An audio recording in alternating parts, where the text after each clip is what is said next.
Is he coming? Okay, but nothing is happening.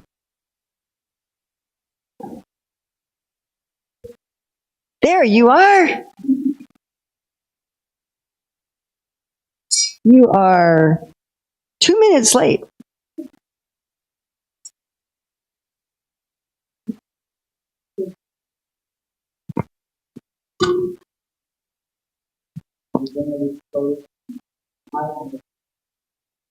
No, that's tomorrow.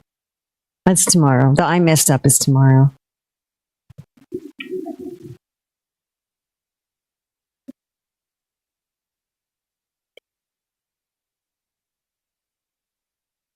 Namo Om Vishnu Padaya Krishna Prasthaya Bhutale Srimati Bhakti Vedanta Swami Niti Namane Namaste Saraswati Devi Gauravani Pacharani Nivasesi Sunivadi Paskatyade Satarani Vandeham Shri Guru Shri Yuta Padakamalam Shri Gurun Vaishnavamscha Shri Rupam Sagrajatam Sahagana Raghunatham Vitam Stam Sajivam Sadvaitam Sadvadutam Parijana Sahitam Krishna Chaitanya Devam Shri Radha Krishna Padam Sahagana Lalita Shri Vishakam Vitamscha Panchakalpatubhyascha Kripasindhiveta Patitanam Pavanevya Vaishnavevya.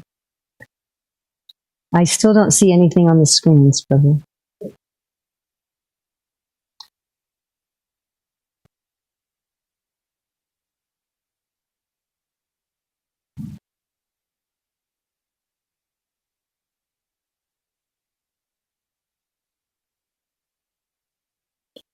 So the handouts that you have today, if you can, any of you who are coming tomorrow for this session, the 3 o'clock session tomorrow, please bring them back with you.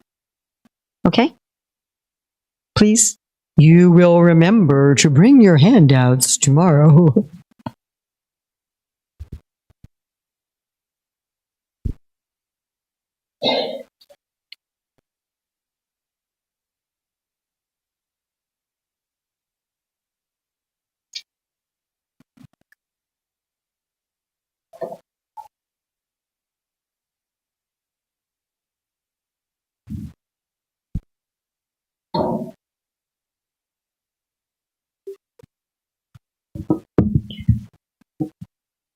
So thank you very, very much for coming.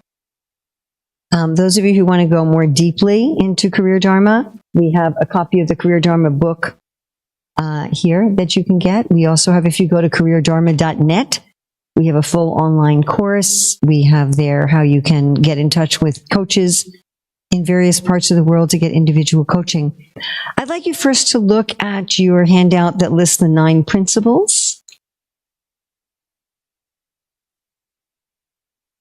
There's an explanation of them, but there's also just one side that just lists the principles. So we're focused here on the Varna part of Varnashram.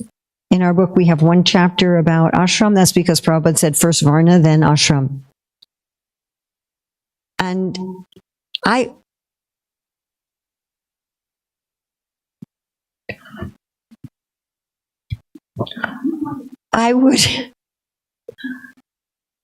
would guess that if you were to ask most members of the Hare Krishna movement, what is the subject that Srila Prabhupada talked about, wrote about at length, really said he wanted, and nobody really knows what it is, and nobody's really doing it, the answer would be Varnashram.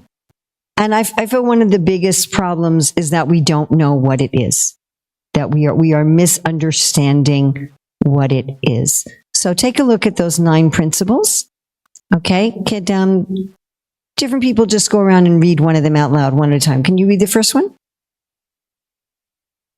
Connecting our nature. No, Mike. We don't need a mic. They'll take way too long. Connecting our nature with our livelihood. Okay, next person. You can do the mic anyway.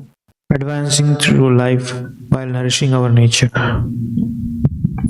Extending our prosperity to others. Ethical and meaningful work of value.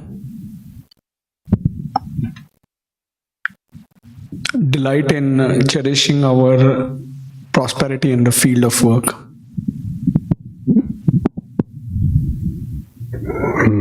Having celebrations of the sacred in our life and work. above the shades of ego.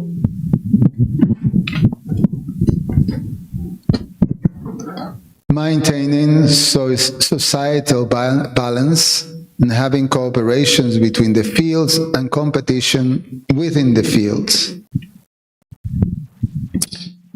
All-inclusive, sustainable prosperity.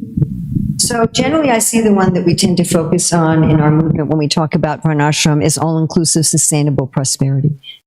Having an economic system where everybody can get their needs met, where there isn't exploitation, where we don't have a concept that economic prosperity means economic growth, which is unsustainable on a finite planet.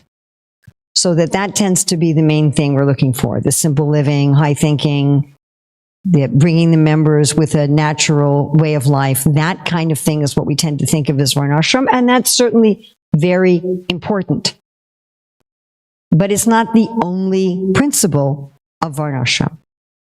So what we're going to look at in this session is principle 1 and a little principle 2. So principle 1 is connecting our nature with our livelihood. Okay, turn the paper over and let's read. What does that say? What does that mean?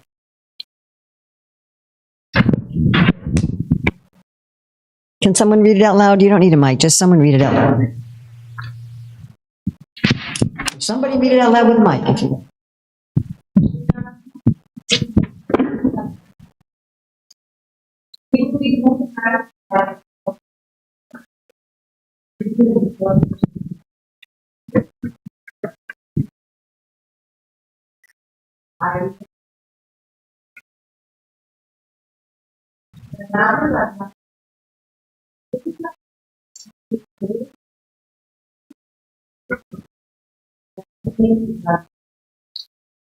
So this idea is what Krishna talks about guna and karma.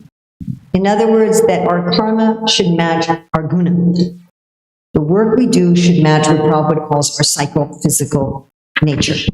And this is really the first principle and the most important one. Even if you're growing your own cabbages and you're milking your own cows, if you're not doing work that matches your nature, you're violating the most basic principle of career dharma. Does this make sense to everybody? Okay. How many times does Krishna say in the Bhagavad Gita that we should do work that matches our nature? Twice. He says, don't do other people's work, even if you're really good at it, right? Interesting, isn't it? Yes? And he says, if you do work that's not your nature, your work will become a bhayavaha, a vehicle of fear. I don't know of any place in the Shastra where this concept is violated. We do have provisions in the Shastra for emergency work outside of our nature, but emergencies should be temporary and rare. If we're living in a constant state of emergency, there's something radically wrong with how our lives are being managed. Now, I'm not going to, in this session, talk about the harms of working outside of our nature. That's another class that I don't have time to give. The class I'm giving today is, I'm doing it in 2 hours. Normally, I would do it in 4. So I would normally spend 2 hours on describing the nature of the fields and 2 hours describing the temperament of the people who should work in the fields. So this is a shortened class. Okay, I have some more classes online and so forth. But I do want to say briefly that when we work outside of our nature, we tend to, first of all, feel depleted by our work. It's exhausting. We're constantly watching the clock or we're procrastinating. We can't wait till the day is done. When I'm doing work that's in my nature, yes, I still need physical rest. But I don't want to stop. I don't want to break for lunch. I don't want to break to go to sleep. I'm so enlivened by what I'm doing. When I do work that's not my nature, I'm constantly battling my mind. My mind is my enemy. When I do work that's in my nature, my mind is my friend. When I do work that's out of my nature, the work itself is not providing me with satisfaction, and therefore I become very attached to the fruits of my work, to the prestige, the money, the situation.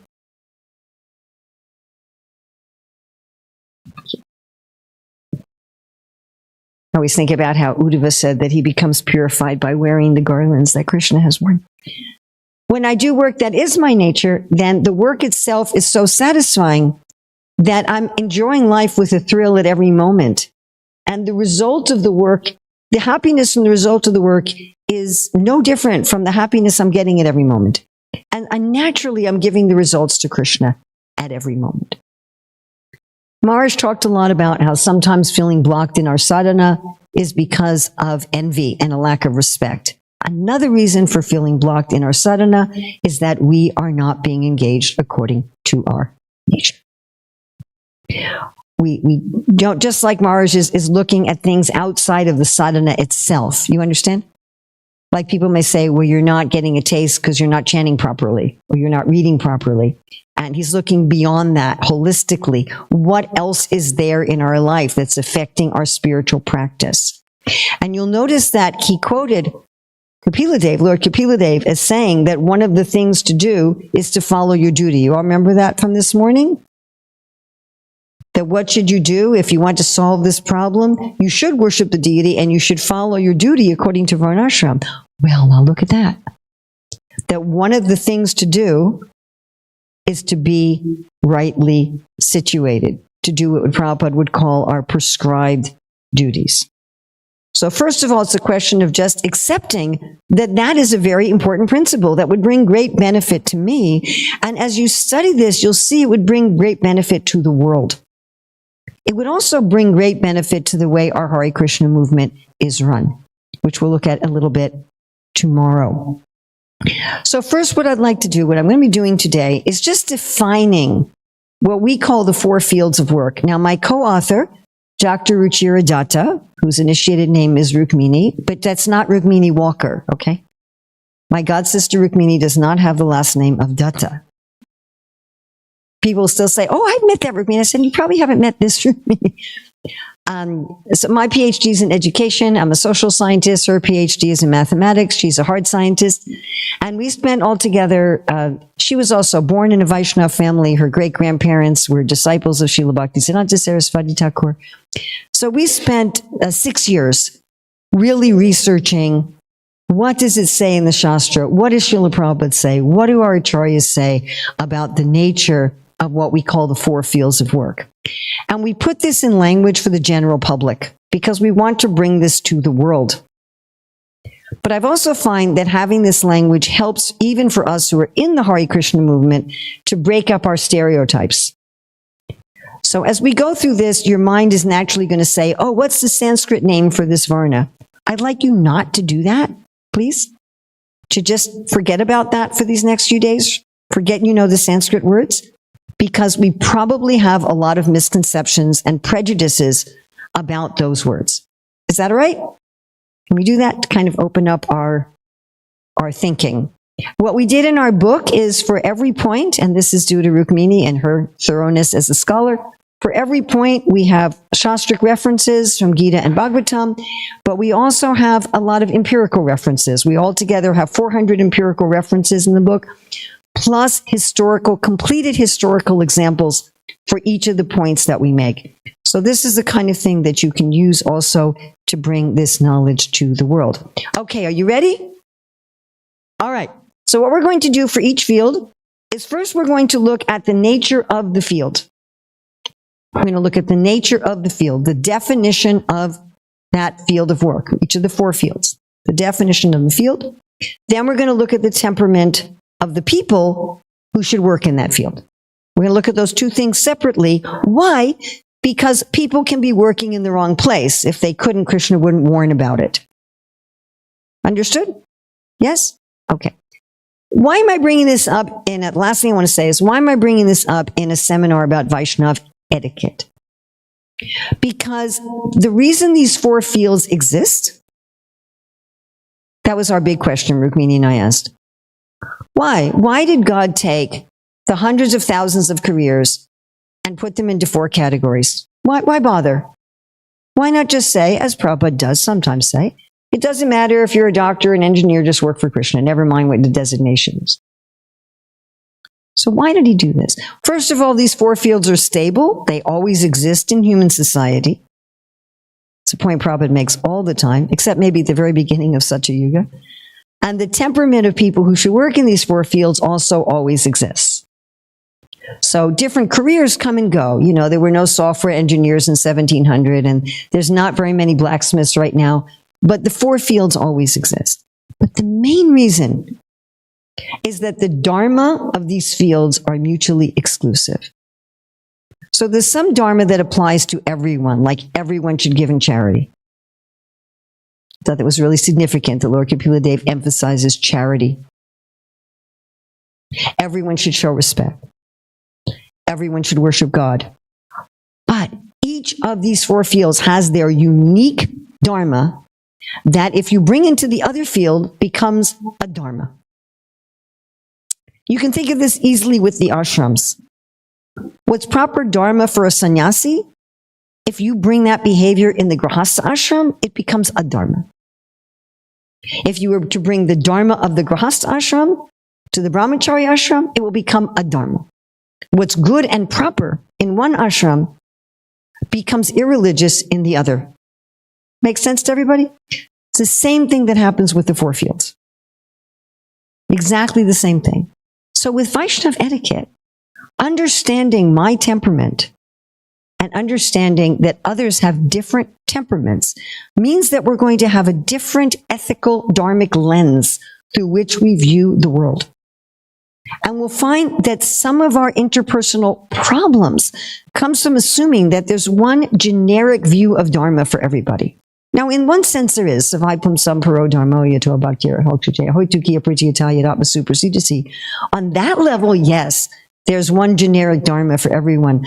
But even on that level, there's 5 different rasas. And the way Mother Yasoda sees Krishna and the way Radharani sees Krishna are very different. And you can't take one and superimpose it on the other. So even when we're talking about Sanatana Dharma, there's going to be differences due to the 5 different views of the different rasas. Yes? Makes sense to everybody? Right? Like Srila Rupa Goswami says, those in servitude, they don't discuss Krishna's conjugal pastimes.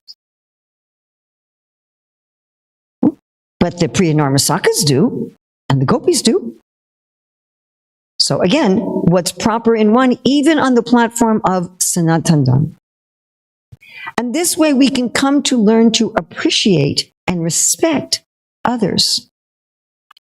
That what we're trying to do, both on this plane of psychophysical nature and on the ultimate plane, is helping people to become not the best in a generic, impersonal sense, but the best version of themselves. So the self in this life is a temporary construct, but still, we want to become the best version of this temporary false self. Does this make sense to everybody? I can't become the best version of an Indian man in this life. I just can't. It's not going to work. Yeah, I could try to pretend, I suppose, but I don't think I would work out very well. So that's what we're looking for. And we'll see tomorrow when we look at how the fields interact, how there should be cooperation between the fields and how competition within the fields and checks and balances between the fields make a society where mutual respect and appreciation and admiration can easily flourish.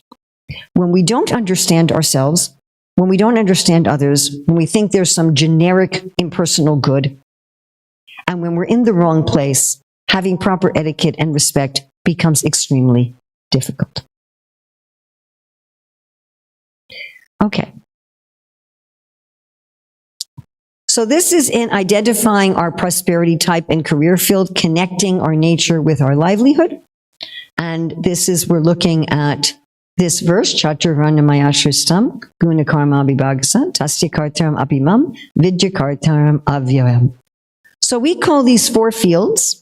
Again, we were looking for words that would make sense to people in general: artistry, ideas, resources, and government. And again, I'm going to ask you not to just try to translate that into Sanskrit. Your brain's going, I know what that is. And just say, shut up and go away and leave me alone for a while. Okay. Otherwise, there's a big chance, there's a big chance that we might bring just our own, preconceived notions into this. So as first we're going to look for each of these four fields. We're going to look at the nature of the field, and I'm going to be asking you two very funny questions about it. One is I'm going to be asking you what careers you think might be in that field. And then I'm going to ask you what the prejudices or criticisms people have of that field. A funny question, but to help us understand the Dharma. Then we're going to look at the temperament of the people in that field. And as we look at these, I want you to think about your own work experiences. So we're going to be combining this with lesson 3, which is the temperament, which really works with principle number 2. Can somebody read principle number 2 out loud, please? Excellent. Can someone read the description from the paper? If you have a mic, that's great. If you don't, that's fine.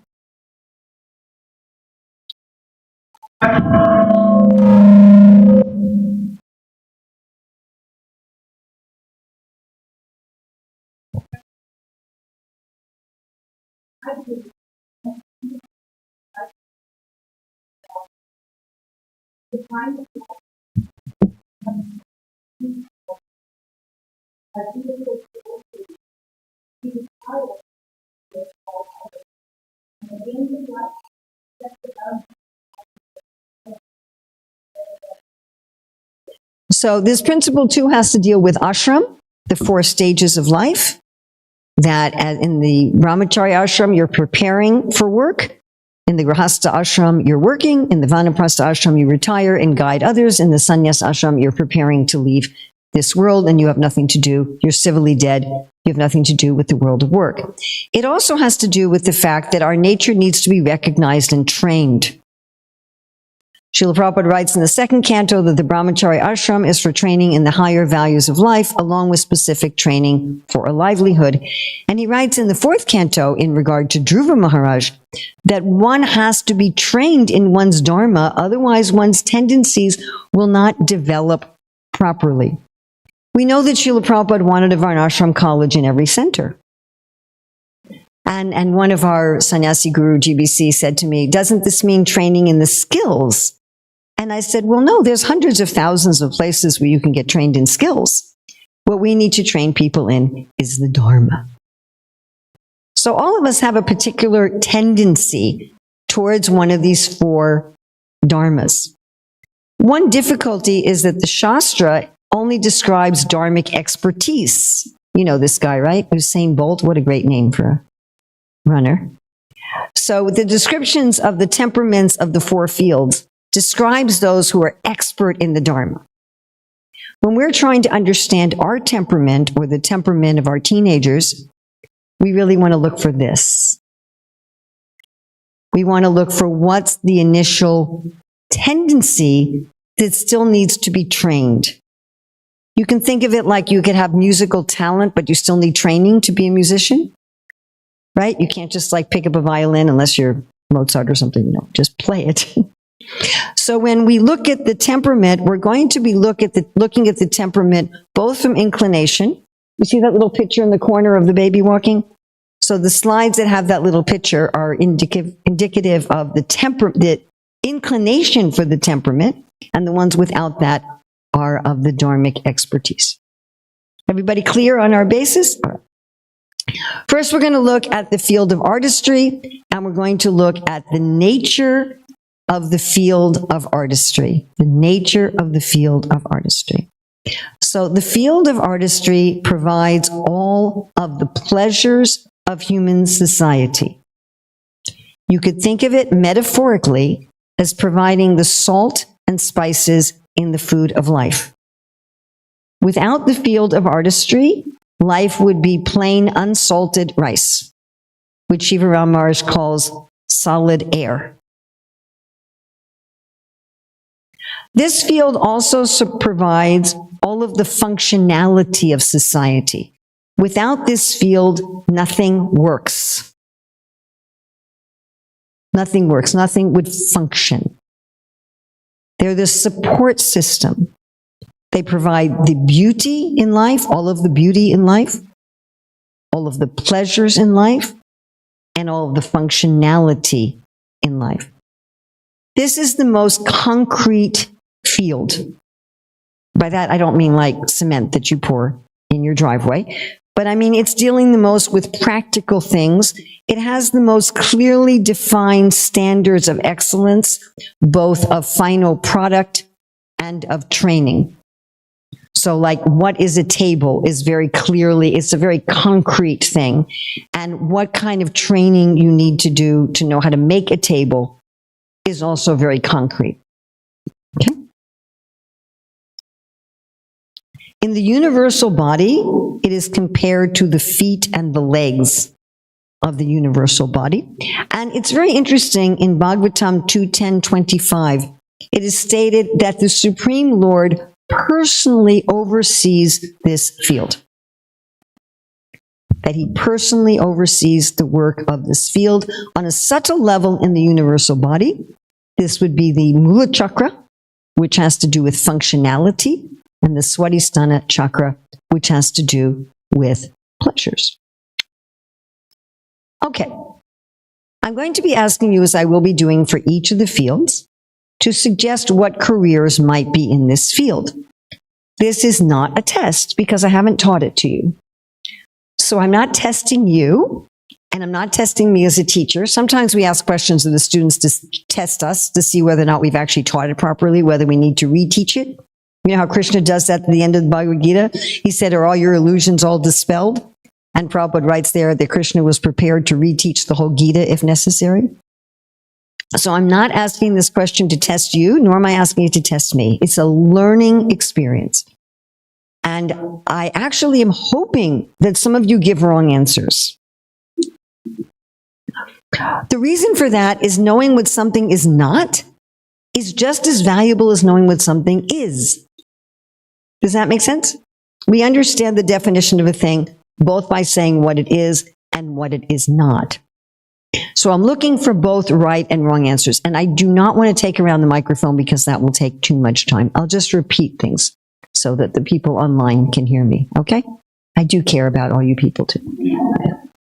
Can they see the PowerPoint or they can just see me? They can see the PowerPoint. Oh, you're very together. Okay. What careers do you think might be in the field of artistry? Cosmetics.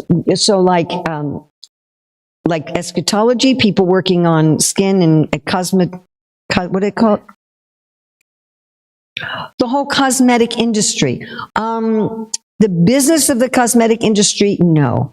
The people in the shops who put cosmetics on you, the makeup artists or cosmetologists and eschatologists, yes.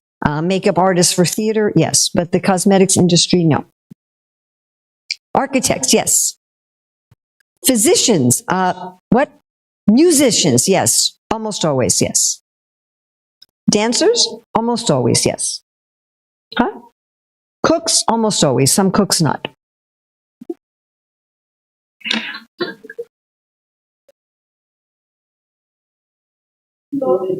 Huh?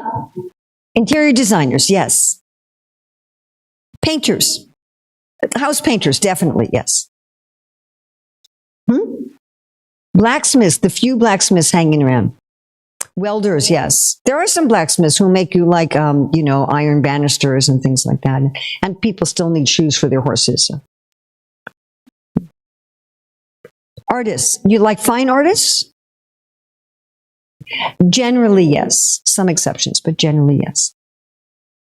Construction workers, yes. Not the people who own and run and manage the construction company, but the construction workers, yes. Actors, almost all, yes. Not all, but almost all. Electrician, yes. Doctors, surgeons and dentists, yes. Other doctors, no.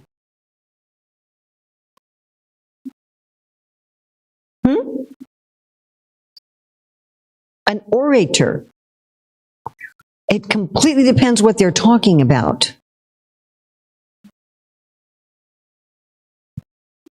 An orator.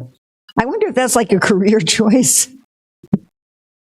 What do you want to be? I want to be an orator. Marketing writers.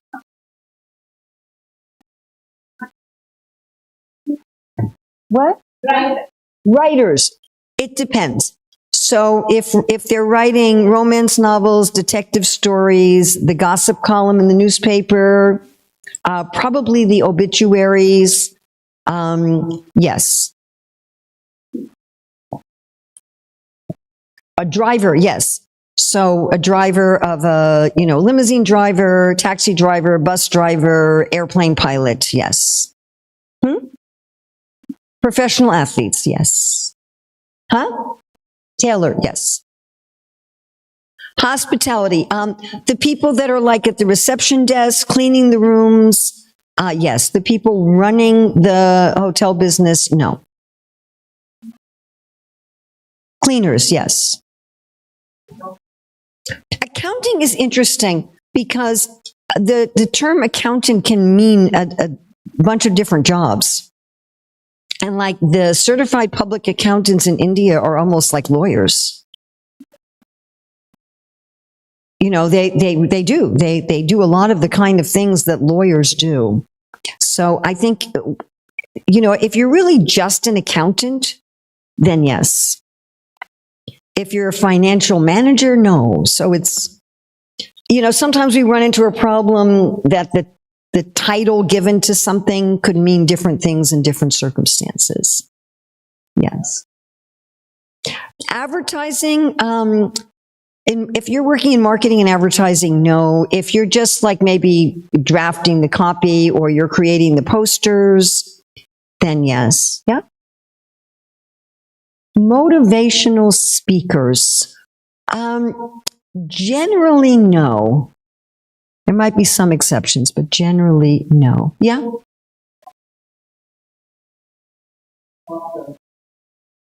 Software designers, yes. Good. I'm so glad somebody mentioned that. Huh? Clerks, yes. By the way, any kind of engineers. Software engineers, aerospace engineers, any kind of engineering is in this field.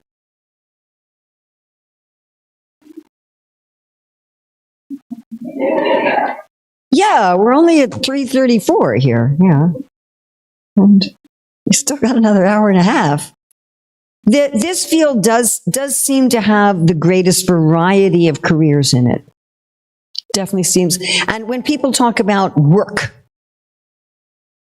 when people talk about work, it's often where people think about careers in this field. Yes. Okay. Now, again, this may sound like a peculiar question, but because the dharma of each field is mutually exclusive, and this is a very important point. My dear friends, if this is the only thing you remember from these 2 hours, that's good. Okay? What's dharma in one field becomes adharma in the other field. So what happens is, each of us only has one field, by the way.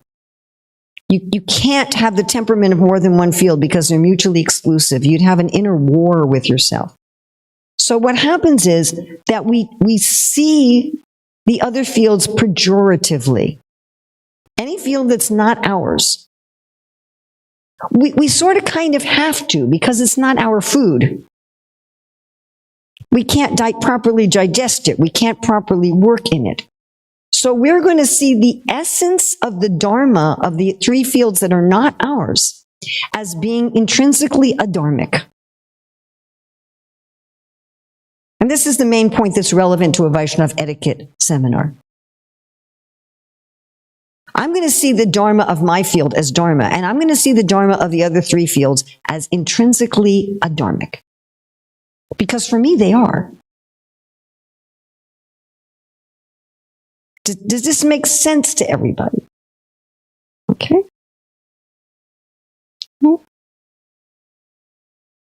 So therefore, we tend to have prejudices and criticisms of the fields that are not ours.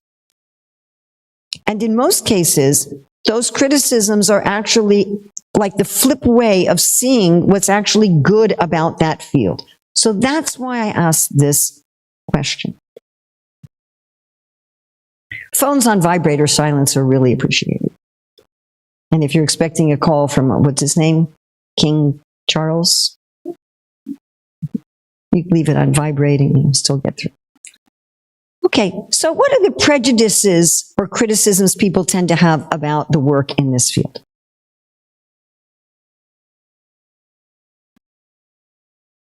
That it's the mode of ignorance. Okay, if now I'm gonna take a little tangent here for a moment.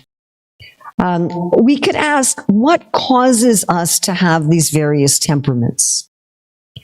So in Bhagavad Gita 1841, all of our acharyas comment there that the gunas, which we in our book call the shades of ego, that the gunas are what causes us to have these different temperaments. Now, it's not possible that you could say, well, the gunas in this life that I'm cultivating in this life are creating these temperaments. Because, like, I could be in Sattva Guna at 6 a.m. and in Tamaguna at 2 p.m. Am I the only one that this happens to? Right? So, right, the actions of the modes change during the day, and we can be affected by different modes at different times of the day. You're not going to change your field of work. You're not going to say, well, at 6 a.m. I'm going to be in this field of work, and 2 p.m. I'm going to be in this field of work. Also, interestingly enough, we do not have anything in the Shastra about change what shade of ego is influencing you and therefore go into a different field. Rather, what Krishna tells Arjuna, Bhagavad Gita is elementary literature, right? Am I right? All right? Prabhupada always categorizes Bhagavad Gita as elementary ABC. We're right in chapter 2. Is that pretty elementary? Elementary of the elementary. Are you with me? Okay. Is this high level postdoc? Chapter 2 of Bhagavad Gita. Is that postdoc? No. All right. And what does Krishna say in Bhagavad Gita 2:45? Anybody know? Nishtrigunya above Arjuna. Arjuna, get above the modes. Arjuna, get above the modes. Does he say to Arjuna, well, now that you're above the modes, now you should do someone else's work? Does he ever say that? Does he ever say that? Isn't that interesting? Arjuna's making that argument. Arjuna is saying, this is abominable work, Krishna. Why are you asking me to do abominable work? Don't you want me to do Buddha yoga and just go and beg and meditate somewhere? And at one point, Krishna kind of takes him up on it and says, okay, you want to do that? Fine. Go to a sacred place, sit on deerskin, stare at your nose, don't have anything more to do with Draupadi and Subhadra, and eat the fruits and roots in the forest, and just chant Om. And Arjuna goes, Chanchal Himana Krishna, I can't do that. And do people try to do this and then fail, Krishna? Then what happens to them? Asking for a friend, Krishna.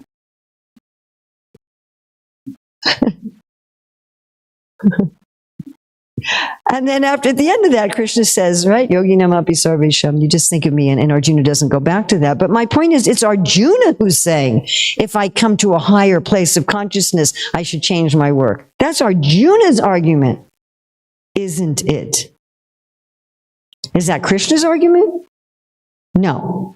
Krishna's argument is get above the gunas and do the work that's your nature. How interesting. So we have a particular psychophysical nature because why? Our desires in previous lives, our association with the gunas in previous lives, and also because of the desire of the Lord. As Prabhupada says, everyone should think that their duties have been given to them by Rishikesh. Right? 18th chapter. And what to speak of, if that's true for anyone and everyone, what to speak of someone who's in bhakti? It's to be assumed, according to Srila Rupa Goswami, that most of us who are in bhakti, we're not doing this for the first time. There can be some special crepacity that somebody, they get in touch with bhakti in this life and boom, they're really serious in this life. But generally, it's been a multi-life. Yes? Is this said by Srila Rupa Goswami? So I think we can assume that all of us, we have our particular psychophysical nature, not just due to my previous life's desires, not just due to my association with a particular mix of the three gunas, but also due to the fact that the Lord has a mission for us. That's how Prabhupada says we should see our life, that my work is given to me by Rishikesh. Yes, I'm correct? Yes?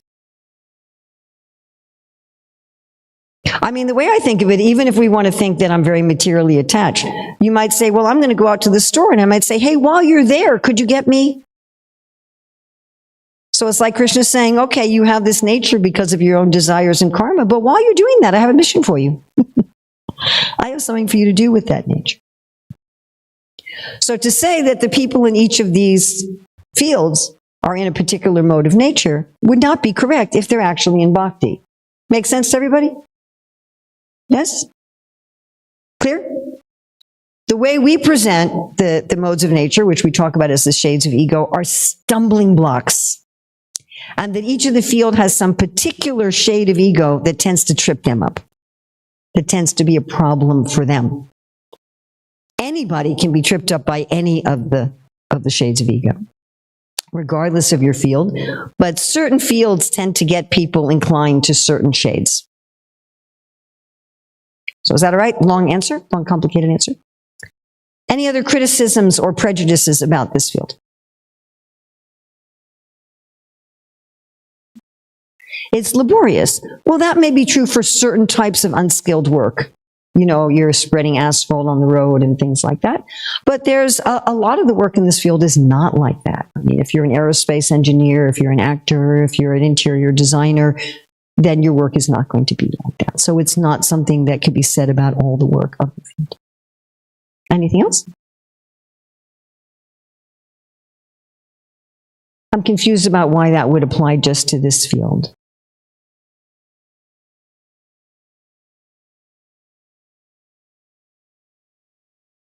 Oh, you're bringing out one of the beautiful things of this field.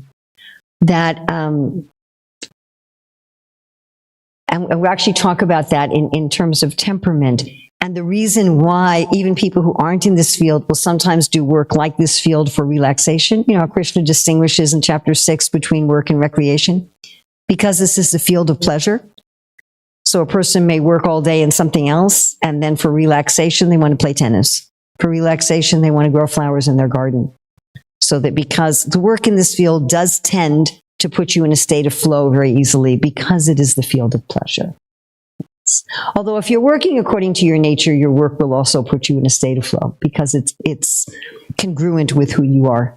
But yes, that is particularly true about work in this field. Any other criticisms of this field or prejudices? That they don't make good money. Oh, that they make good money. That's interesting because many times people think, well, the workers in this field don't make good money. But by the way, many plumbers make more money than college professors. Any other prejudices or criticisms about this field?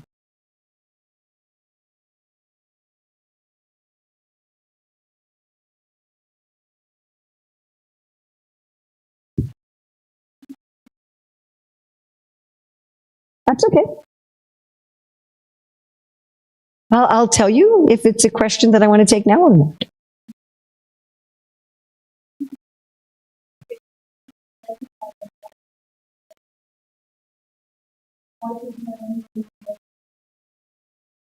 So I just spent quite a lot of time answering that, and I'm worried that if I take too much more time answering it, I won't be able to get to what else I really want, I really need to do.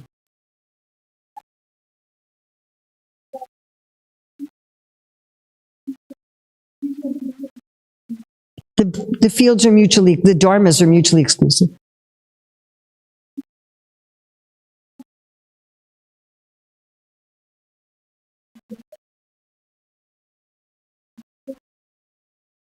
Okay. Our association with the modes, which are always mixed, predispose us to a particular field in this life, as do our desires and as does the Lord's mission. But the fields themselves are distinct. The Dharma for them is distinct. I guess the best I could do is various colors come from mixing the primary colors in different ways, but the colors are distinct from one another. Yes? And I don't want to get too deeply into this. We have, I think, how many chapters do we have on the shades of ego in the book? At least 3, maybe 4, that we go into that. And I just don't have time in this seminar to get into the shades. It's one of my favorite things to talk about because it's so much fun to get into that and make it clear. But I just don't, I'm not able to do that. I'm not able to do that this time. Just if you can get the basic idea that everyone, it's one of our principles, right? It's principle 7, above the shades of ego, that everyone is meant to work above the modes. And yet at the same time, we should work according to our temperament. If you're completely above the modes, Krishna says you don't have to do any work. He says you have no reason to work, you have no reason not to work. But still you should work to set an example and for the Lord's mission. And if you do work, it should be work according to your nature. Yeah?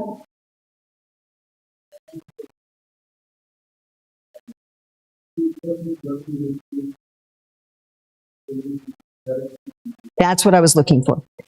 Okay, so one of the prejudices is that they're not so independent. Now, of course, there are some people working in this field who have some relative type of independence.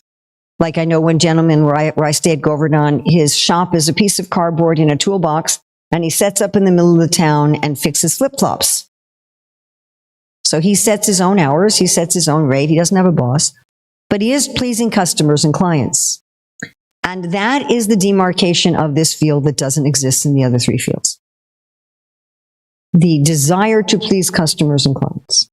It is actually the beauty of this field, which we'll get into in the temperament, but it is also the criticism of this field. Let's look at the temperament of those who should work in the field of artistry. So beginning inclination, what you might see in a child or a teenager, loving to play with making things, creating things, fixing things, cleaning things. Now, that's a little hard to say because, like most children, like to draw pictures. But we're talking about where it's really the expression of yourself. You know, I made this, I fixed this, I cleaned this. The desire to, like, you know, helping someone after you shifted them into a hospital bed, where you've shown them what to get in a shop. Making a painting that's going to hang in someone else's house for their enjoyment. You're never going to see it again. So this is kind of the beginning inclination. I want to see other people making the clothes that I made. I'm going to fix the plumbing for someone else. I'm going to cook a meal that's served to someone else that I don't even get to eat. Okay, going on to the dharmic expertise. Honesty. This is a field of honesty. Now, it's a particular type of honesty. I was taking my granddaughter to have her bicycle fixed once, and there was a man outside the shop. He said, "These people are very honest." What does he mean by that? They're going to tell you what's actually wrong with the bicycle. They're not going to make up something that's not wrong. They're going to show you what they paid for the parts. They're going to separate that from labor. This is what I paid for the parts. They're going to charge you the actual price. They may even give you a receipt for those parts. They're going to charge you the actual hours that they worked on the thing. So that's what we mean by honest. Here we have the flow thing. The Bhagavatam talks about the arrow maker who was so absorbed in making arrows that he didn't notice the king's retinue passing by with all of its colors and noise. So again, whenever we're working according to our nature, we'll go into flow, but particularly this field, because it's the field of pleasure, can easily bring about a flow state. So this is the love of one's craft or service, the satisfaction of giving a needed essential service. A key quality of this field is also satisfaction. These are not ambitious people.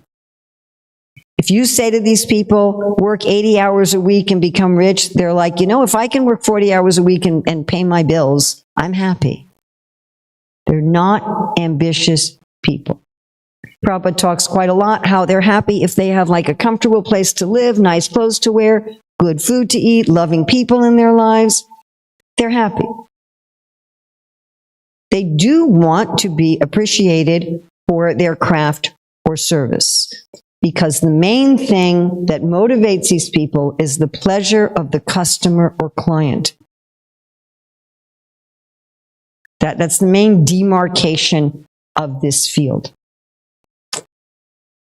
Now, I met one man who works in this field, one devotee man, what he did was he would cut people's lawns and pull the weeds. And he was a very introverted person, so he really didn't like interacting with people a whole lot. So he wasn't getting any direct appreciation from his customers.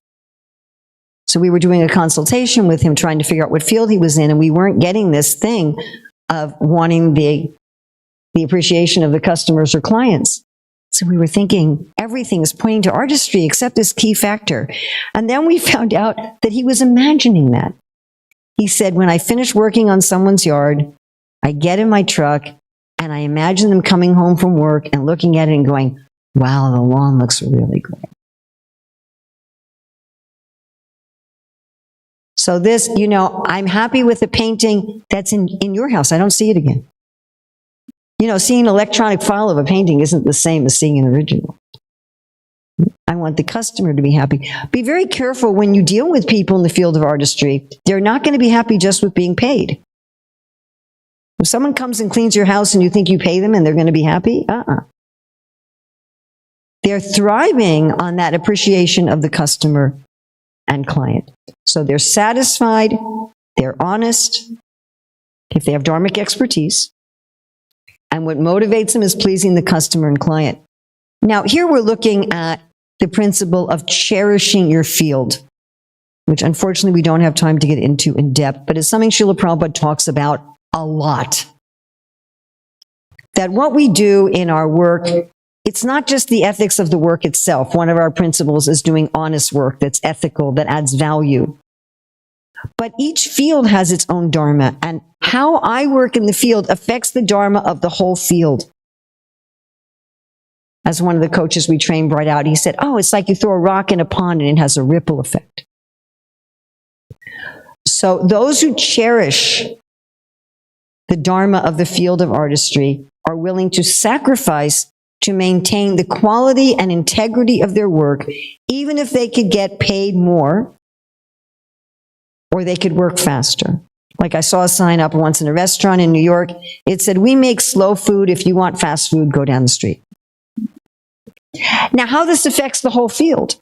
So I was at a devotee project where instead of hiring stonemasons, they got artistry people to mix fiberglass with concrete and pour it into molds that look like carved stone.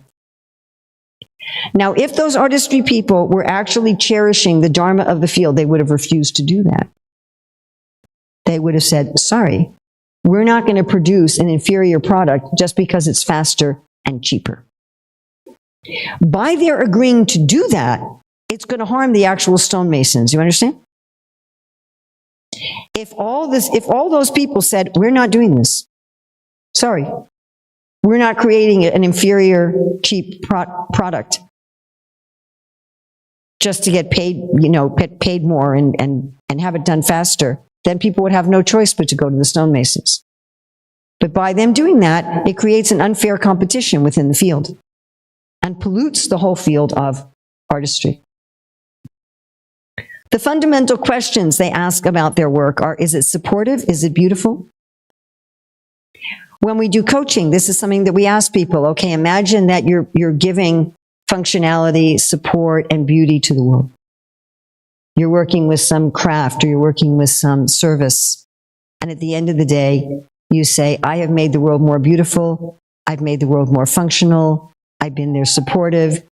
And this is what I have to offer the world for Krishna's glory. And those people in this field, they're like, yes, this is what I meant to do for the world. Thank you. All right, so why don't you look at your paper at Field of Artistry. You have your paper that has concrete abstract at the top, the arrow that has concrete abstract at the top. If you printed it in color, it'll be blue. Is it blue? Is the arrow blue? Black and white, okay. So you can look at the column of the Field of Artistry. Anyone have any questions about artistry?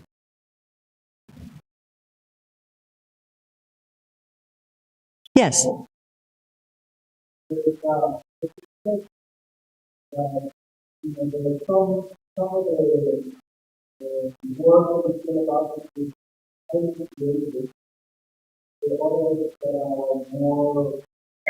Absolutely. Well, boring to you. No, I'm really serious. There's an article that Rukmini found about a miner, a person who goes into the mines, and he was saying how much he loved his work and how much he really felt connected to God and connected to the good of society by being a miner. When we were doing consultations in Career Dharma the other day, one of the people said, I really love tedious jobs. I really love tedious, repetitive work. But yes, there is a spectrum. In each field is quite broad. Each field is quite broad. There's a plethora of careers within that field, but what they share in common is the Dharma. Yes. Any other questions? So glad you brought that up. Any other questions or comments about artistry? Yes, Prabhu. That'll take too long, and we won't have time.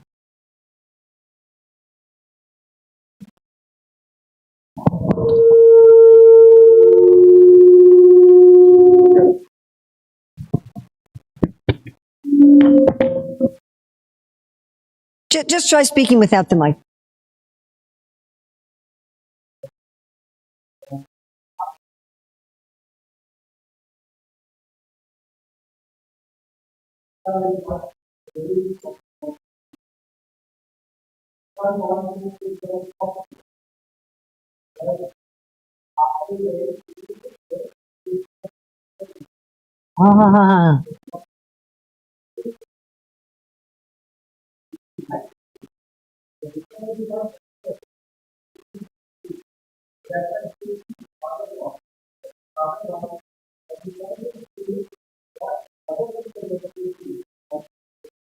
Well, it's interesting. He's saying that the father said his son shouldn't become a soccer player because the son wasn't expert. We could talk about innate talent. We could talk about being trained in the expertise of the skills. There's three kinds of expertise in any sort of work.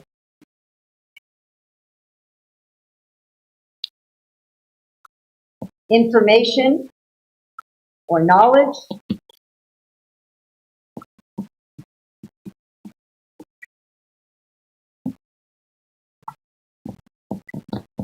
Skills and dharma. So it's entirely possible, it must be, because Krishna talks about it twice. It's entirely possible to become expert in the knowledge and skills of a field that's not your dharma. Right? Yes? Because that's what Krishna talks about. So you could train someone in the knowledge and skills of something that's not their dharma, and something could be your dharma, and if you never got trained in the knowledge and skills, you might not know that you had any expertise in it. Now this father's probably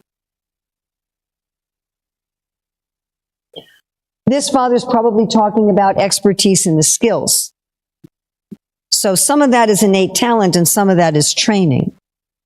But what I would suggest to this father was instead look to see if your son has the dharma. Because lots of kids think, well, I love to play soccer. Man, if I got paid for it, that would be great. But again, Krishna distinguishes between work and recreation. So what's the key dharma of the field of artistry? Anybody remember the key, most important thing is the satisfaction of the customers and clients. If you're a professional athlete, what you are doing is you are letting thousands or millions of people subtly inhabit your body. Am I right? You ever watched anybody watch sports? We got the goal! Like you didn't, you were sitting in your chair, buddy.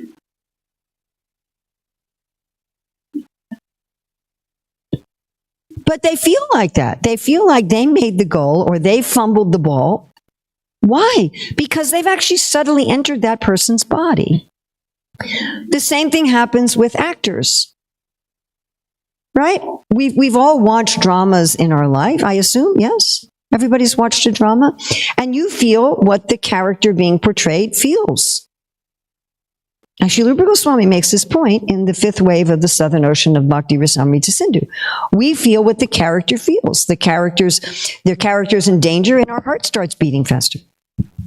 So those who want to be professional athletes, their pleasure is not just playing the game expertly. Their pleasure is that they're giving a ride to the millions of viewers or thousands of viewers. That's their pleasure. If you just enjoy playing the game for yourself, that's not your dharma.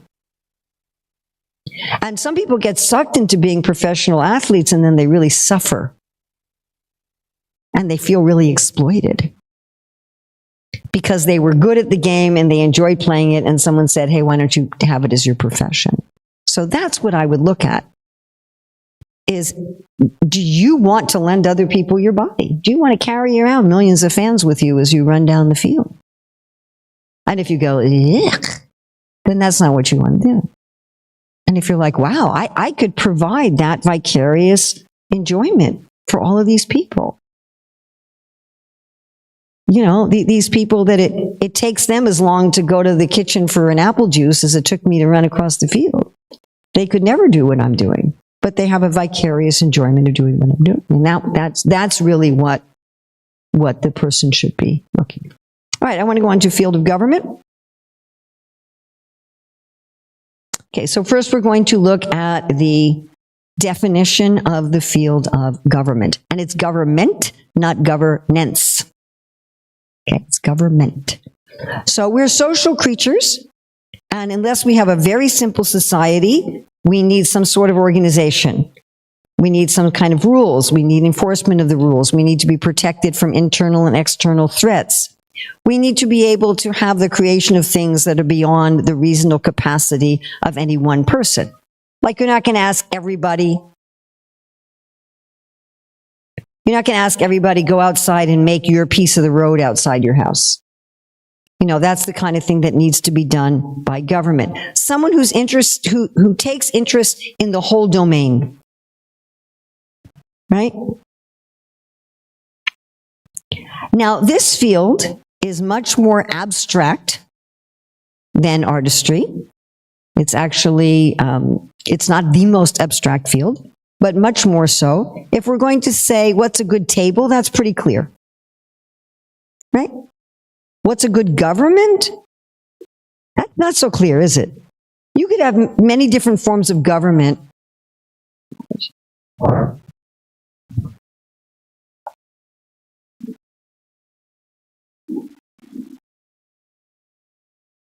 You could have different forms of government that were good governments, and you could have several different good governments that were all run somewhat differently. And if you're going to say, how do you prepare a person for this field? What kind of training? That's also more abstract. What's the right kind of training for this field? So it's a more abstract field. And that's very important when we think about the differences between the field. Someone with a temperament in artistry who tries to work in government will really struggle with the abstractions. They'll try to make everything concrete. And somebody with a government temperament working in artistry will really struggle. They'll feel constrained by how concrete it is. Now, this field of government does not just apply to political governments, but it also applies to organizations like, say, NATO and Interpol and the United Nations that do government type work. Now, it also applies in 2026 to, ironically, what we call non-government organizations. Shastrically, it wouldn't, because shastrically, this field is supposed to collect taxes and fees and then use that money for the people who gave it. An NGO collects charity from here and spends it here. So shastrically, it wouldn't fit. But the problem is that our modern political governments often have gaps in care that are then being filled by NGOs. So they're doing government work as far as the principles of the field of government. Prabhupada also talks about landlords as being in this field. If you're managing an apartment building, that's like a little kingdom. You're making sure there's parking, there's water, there's electricity, and so many other things. You're taking care of those needs. Now, very, very important point. This field provides the general leadership for society. These are the leaders of society. But very, very important point. You can be a leader in any of the four fields. You're a football coach, that's a leader in artistry. You can be a leader in any of the four fields. If you in the field of government, your job has some element of leadership involved in it. But if you're a leader, you could be anywhere. Think of it this way. If it's raining, there must be clouds, right? But if there's clouds, it may not be raining. If you're in the field of government, your job has some element of leadership of society. You're seen as a leader in some capacity. But if you're a leader, you're not, that doesn't mean, oh, this person has leadership abilities, management abilities, oh, they must have a government temperament. No. There's leadership and management work in all four fields. Okay? Very, very, very important point. One of the main misconceptions that I find people have. Oh, someone's a manager, they must be in the field of government. They must have the temperament of government. Not the case at all. Okay, so this is the field of caring. These people are kind of like the big parents of society. We say that they're the arms, metaphorically, the arms in the universal form. And of course, in English, the word arms also means weapons. If I say the man is armed, I don't mean he has appendages coming out of his shoulders. I mean he has some kind of weapon on him. That's not true in all other languages. But this is also the field of care, because arms are also used for care.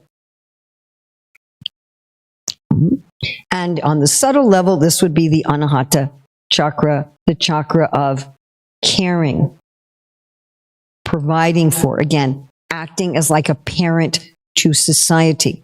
So some guesses as to what careers might be in this field. A judge, yes. Police officer, yes.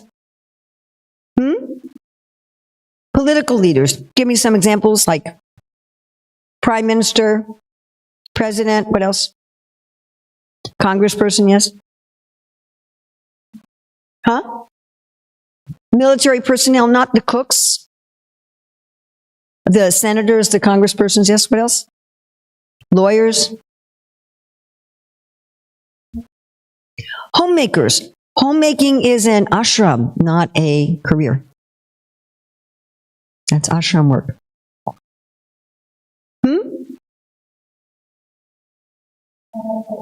What? Head of the department. No. Now again, this is if you're a leader, that work must be in government. You can be the head of departments, of any kind of department in any field. CEO, no. Thank you. I was looking for that wrong answer. Thank you. There are certain wrong answers I really, really want to get. No, I'm really serious, because I know what people's misconceptions are. And so I want that to be brought up so that I can say, no, not a CEO.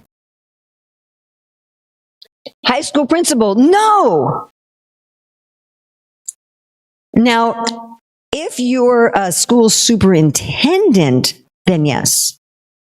Because a school superintendent is making sure that all the schools in that district are in compliance with law. Their concern is law and safety. They're looking at curriculum, but they're looking at curriculum in terms of compliance with law. Now, a school principal should not have that as their main focus. Right? When I got my degree, we talked about school principals as being instructional leaders. In the UK, they call them head teachers.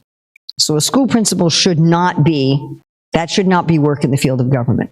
If you're on the central office, they call it, for the district, for the school districts in America, those are all government type jobs that you're regulating the schools, but you're not, so that's a government type of job. Board of what board? Of what? If the nonprofit is doing government type work, So if it's an NGO nonprofit, if it's providing, roads, education, medical care, if it's doing the work of government, then yes. If it's just running a school, no. So it depends what the nonprofit's doing. Yes.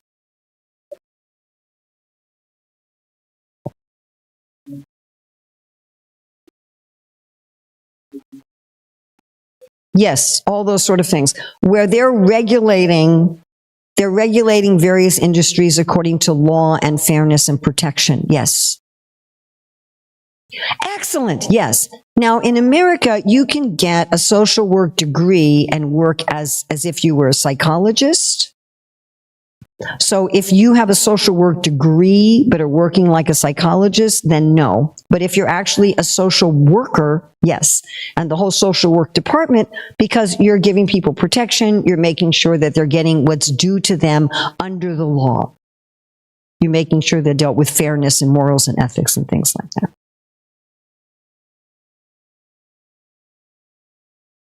Something to do with protection and care on a big scale, fairness, morals, ethics. It often involves law. It often involves law. Yes. Rukmini and I have gone back and forth and up and down about what field HR is in. And I think it probably depends on the company and how it's run. If HR is concerned primarily with legalities of hiring and firing and making sure people are hired according to the law, fired according to the law, that people get their benefits under the law, then yes, it would be in the field of government. But if it's policy focused in terms of the business and profitability, then no. If it's policy focused in terms of compliance with law and safety and protection, then yes. Food inspectors, definitely. Any kind of inspector for government inspectors, yes.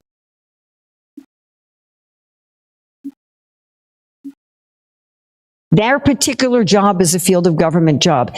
Yes, you can have, and we have this in the book, you can have in one organization people who are working there in all four fields. Okay, prejudices and criticisms of this field. Huh? They cause trouble. That's if they're corrupt. That's if they're corrupt. Because if you're not trained in the Dharma, you may have an inclination for it, but you're not going to do it properly. They're supposed to be solving trouble, not causing it. Yes. Yes. Yes, that's what I'm looking for. So people think that people in this field are too authoritative. They're power hungry. They're too controlling. But that's their job. That's their job. Their job is to be controlling. If they're rigid, that would be a real problem because this is an abstract field. And rigidity generally comes from an artistry temperament person working in a government situation. They're going to bring the concreteness of artistry to government and mess it up. But if people actually have a government temperament, they're going to be working much more on principles. They're going to have the ability, they're not the most abstract field, but they have the ability and the duty to work with a lot of abstractions.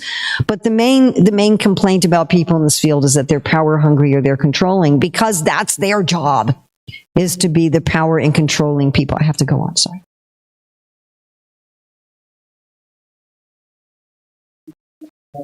Well, as I say, ideally, I spend 4 hours to teach this instead of 2, so I have to limit how much I can do with that.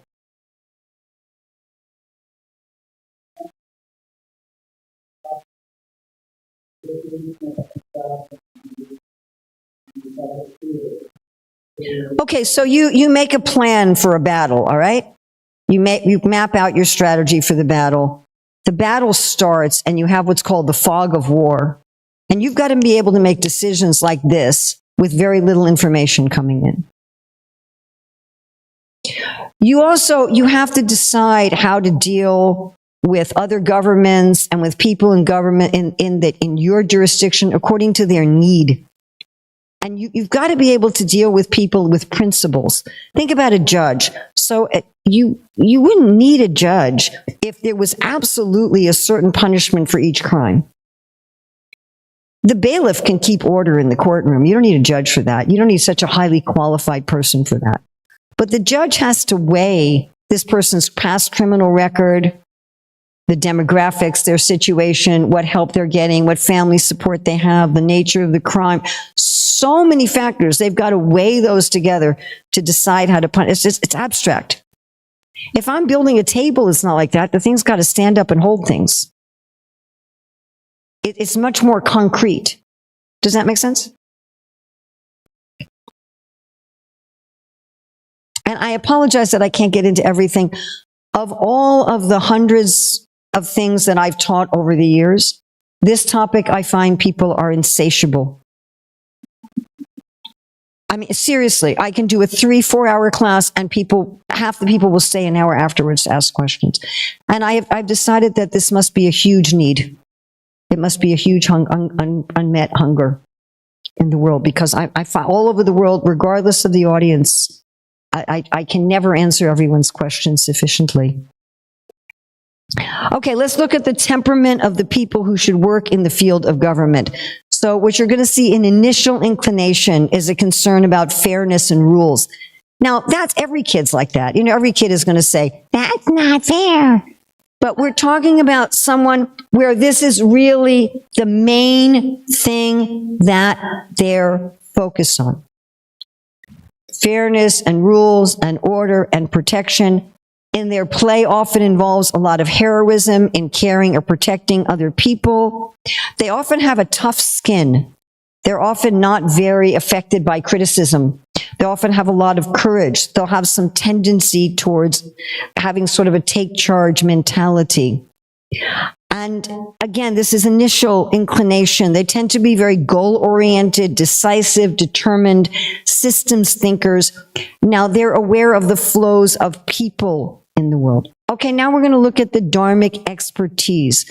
So these people can intuitively understand and grasp emerging trends and needs throughout the area that they govern, whether it's the apartment complex they rent out, the grocery store that they're being the security person for, the country. They can understand, all right, how are resources moving? What are the trends in society? Where do I need to protect people?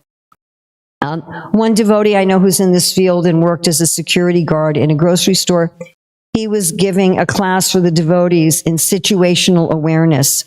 And he was talking about how he could pretty much tell who was coming to rob that store by where their walking pattern in the store, things with their facial expression. He could tell the flows of society to control them for people's protection.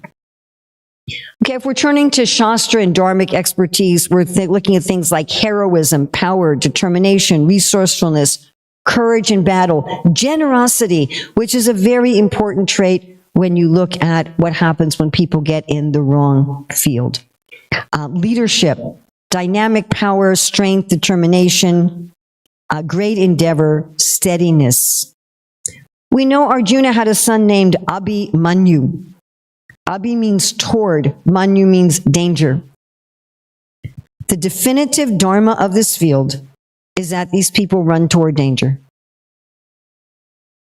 I don't think anybody said firefighter for career, but firefighter is kind of epitomizes this career, this field. Everyone else runs out of the fire, the firemen run in. And the people in this field, this is their unique quality of artistry is serving customers and clients. Unique quality in this field is being energized by crisis. Not cool in a crisis, not focused in a crisis, not able to handle crisis, but energized by crisis. Those of us not in this field, maybe when a crisis comes up, we can deal with it, we can focus, we can handle it, and we're like, well, I hope that doesn't happen again. I hope if it happens again, somebody else is here dealing with it. But for those in government, They're like, I don't want there to be a crisis. I'm going to do everything I can do to prevent a crisis, but if it happens, I hope it happens on my watch.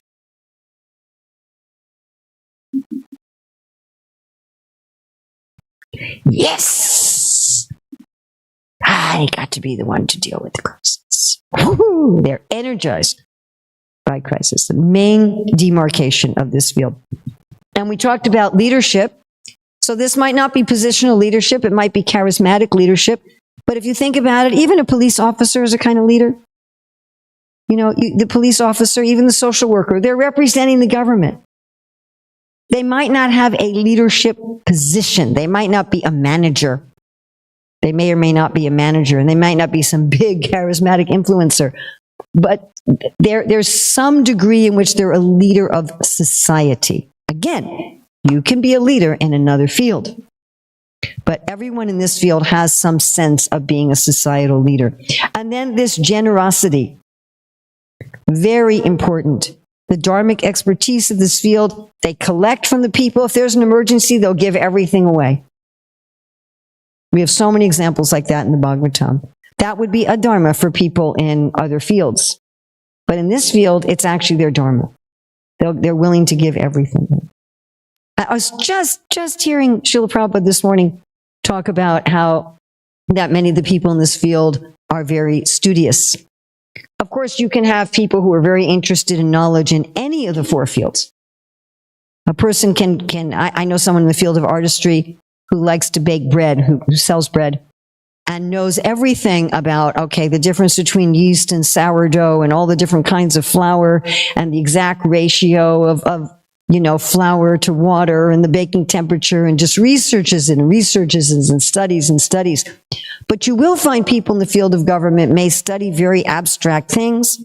They may love to study abstract things, but for the purpose of ruling and the purpose of protecting. A point that Prabhupada makes a lot is the people in this field not only protect people, but they protect also the land and the animals, particularly the non-agricultural land and animals. So people working in areas where they're protecting endangered species and providing, a reserve for them and so forth, that's also part of their duty. So because of this, the nature of this field is expansive. It's an expansive field. It's not satisfied like artistry. They want to protect more, bigger. And also this field is not honest like artistry. Prabhupada talks about this in the 18th chapter. One of the jobs in this field is being a diplomat. If you're totally honest in this field, you're going to start a war. And also some of the jobs in this field require someone who's an expert liar. Like if you're a spy, your whole life is a lie. If you're an undercover police officer, your whole work is a lie. So the people in this field they're not just honest. They can be very diplomatic. So they're very expansive, unlike the satisfaction of artistry, and they're very diplomatic, unlike the honesty of artistry. Now, if they're cherishing their field, they will be willing to sacrifice, and really sacrifice. Sacrifice not just money, like someone in artistry, okay, I'm not going to take the job unless you're going to have me do it right. But they're willing to sacrifice their life, their right arm, their eyes, to protect others. They're willing to sacrifice for justice, for being an honorable person, for the public interest. And again, if they're not, it pollutes the whole field.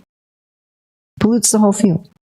If there's a school shooting going on and they're like, well, I don't want to go in there, there's guns, then the whole field becomes polluted. And the fundamental questions they ask about their work are, is it just and is it honorable? They're very concerned with being honorable, with dignity, with the dignity of their work, with providing dignity for everybody that they care for. Any questions about field of government? Yes.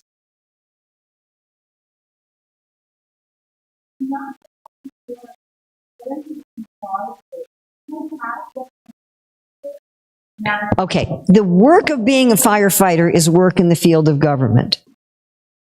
That work, firefighting, is work in the field of government. Now, you could have people working as firefighters who have a different temperament and are in the wrong place. And that causes chaos. And I don't have time to teach that lesson about what happens when you're in the wrong place. Which was really, when Rukmini and I got to that, what happens when you go in the wrong place, we went, oh, that's why this is such a big deal. Oh, that's why Prabhupada wants it. That's why Krishna is pushing it. As soon as we looked at what happens when it's messed up. But again, I don't have time to teach that. Yes.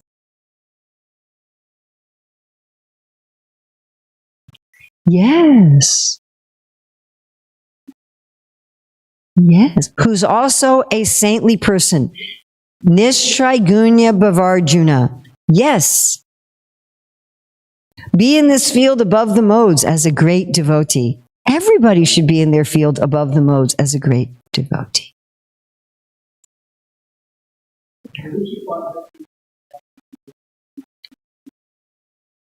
No, that would be a pollution. The field of ideas person working in government they'll be too forgiving. They'll be too detached. Yeah, they won't be able to function properly. No, everybody. In our own movement, we have Jayananda, who Prabhupada recognized that we should celebrate his disappearance day like we celebrate that of Narottam Das Thakur. But he was working in the field of artistry. But was he a rishi? Definitely. Yeah. Any other questions about government? Yes.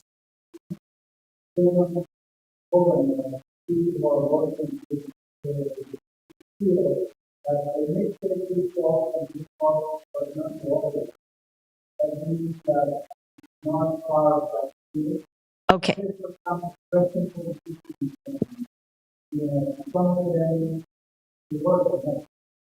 The world is a mess. That's why Prabhupada wants us to teach this. So the world is a mess basically because some of these principles are not being followed. The world is a mess because someone's in the wrong field. Okay? You're in the wrong field. You actually have the temperament of artistry, you're working in government. You have the temperament of government, you're working in artistry. I haven't discussed the other two fields yet. So you're working in the wrong field. When we work in the wrong field, we'll try to bring our dharma to that field. We'll try to morph that work to match our nature. And we'll distort it. Or we'll just be miserable and beaten down and discouraged. Or we get pulled into the dharma of that field, but we can't deal with it. We don't know how to deal with that dharma dharmically.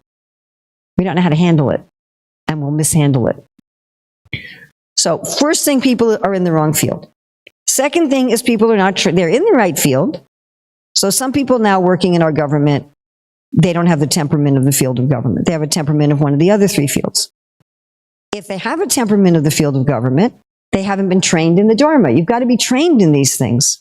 Just because you have an inclination to the Dharma doesn't mean that you're expert in the Dharma. Prabhupada talks about that in the fourth canto. So you've got to be trained in the Dharma. Or they're not cherishing the field, which relates to being trained in the Dharma. They're not protecting the Dharma of that field because they haven't been trained in it. Or they're, as Rukmini likes to say, moded out.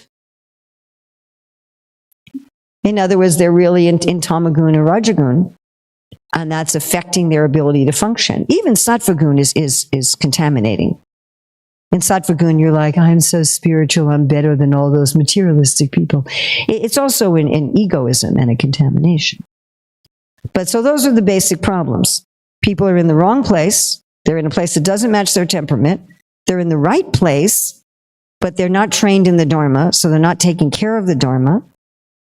Or they're overcome by the modes, and so they're not able to do things as a service. All right, I need to move on. Field of resources. So definition of the field of resources. Well, the field of resources provides resources. This is the only field that provides the raw materials for food, clothing, construction, medicine, and so forth. So this field is more abstract than artistry, and more concrete than government. For example, what's a good business? Well, the definition of a good business is going to differ considerably between, say, Sweden and Japan. You know, are you supposed to run the business where everybody has a say? Are you supposed to make just executive decisions? What makes a good business? And how do you train someone for business? So again, it's more abstract than building a table, but more concrete than what makes a good government.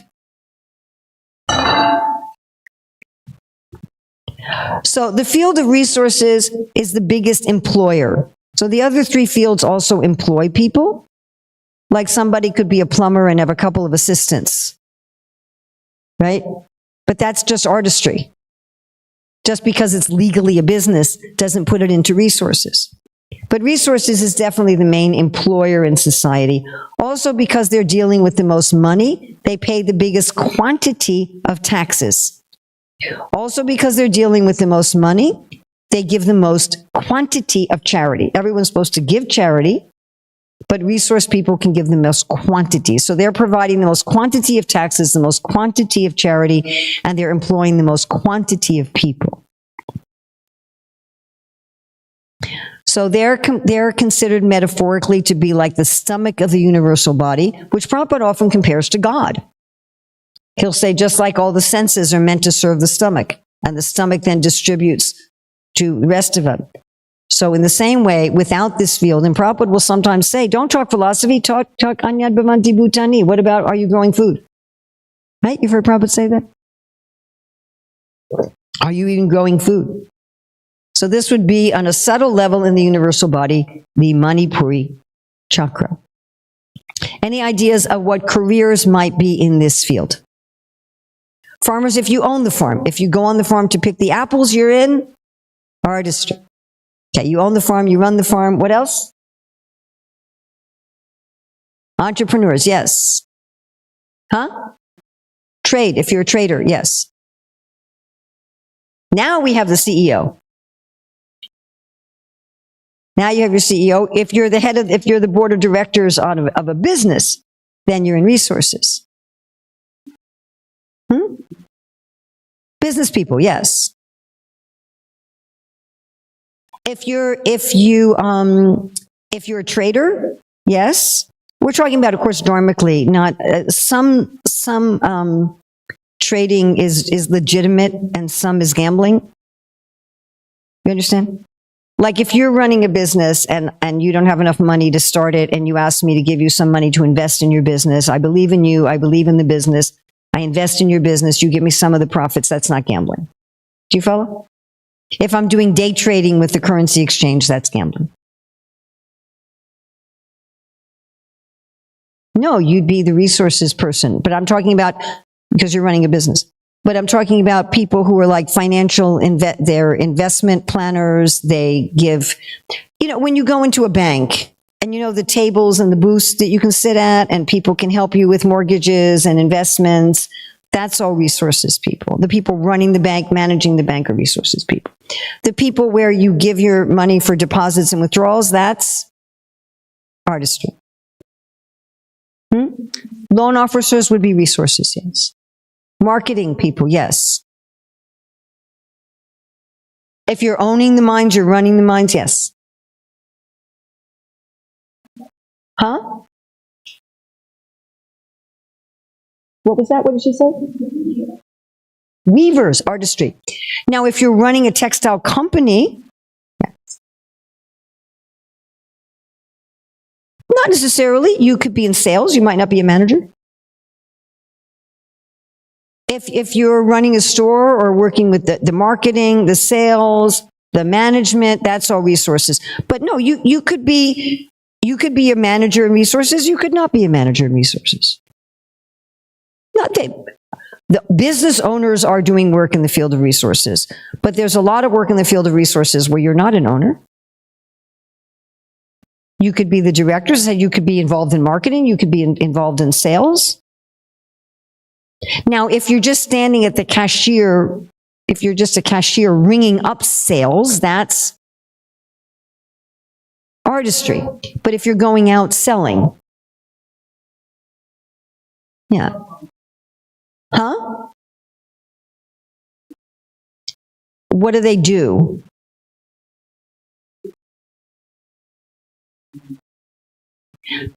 Okay, good. Managing money doesn't put you in this field. First of all, everybody needs money. Everybody needs money. Even the Amish need money. I mean, even the brahmacharis need some money, right? You have to have some, you deal something with money. My husband and I used to do the shopping for the Brahmachari ashram in Chicago and the Eld Evanston temple. But you had to give the devotees some money because there were some personal things that they needed to buy for themselves. You couldn't always buy things for them. And Prabhupada, when Hari Sauri was serving him as a brahmachari, and he went out and got a dhoti, and Prabhupada said, no, you should save money for emergencies. And Prabhupada paid for the dhoti. Even though he was a brahmachari, he said, you have to have some money. So everybody needs to have some dealings with money. And just because you're managing money, government manages a lot of money. In fact, government can sometimes manage a lot more money. So just that you're managing money doesn't put you in this field. What? Yeah, if it's, yes. Now again, the guy with the little flip-flop fixing business, that's not resources. If you just bake some bread and you have a little bakery where you're selling your bread, that's not resources, that's artistry.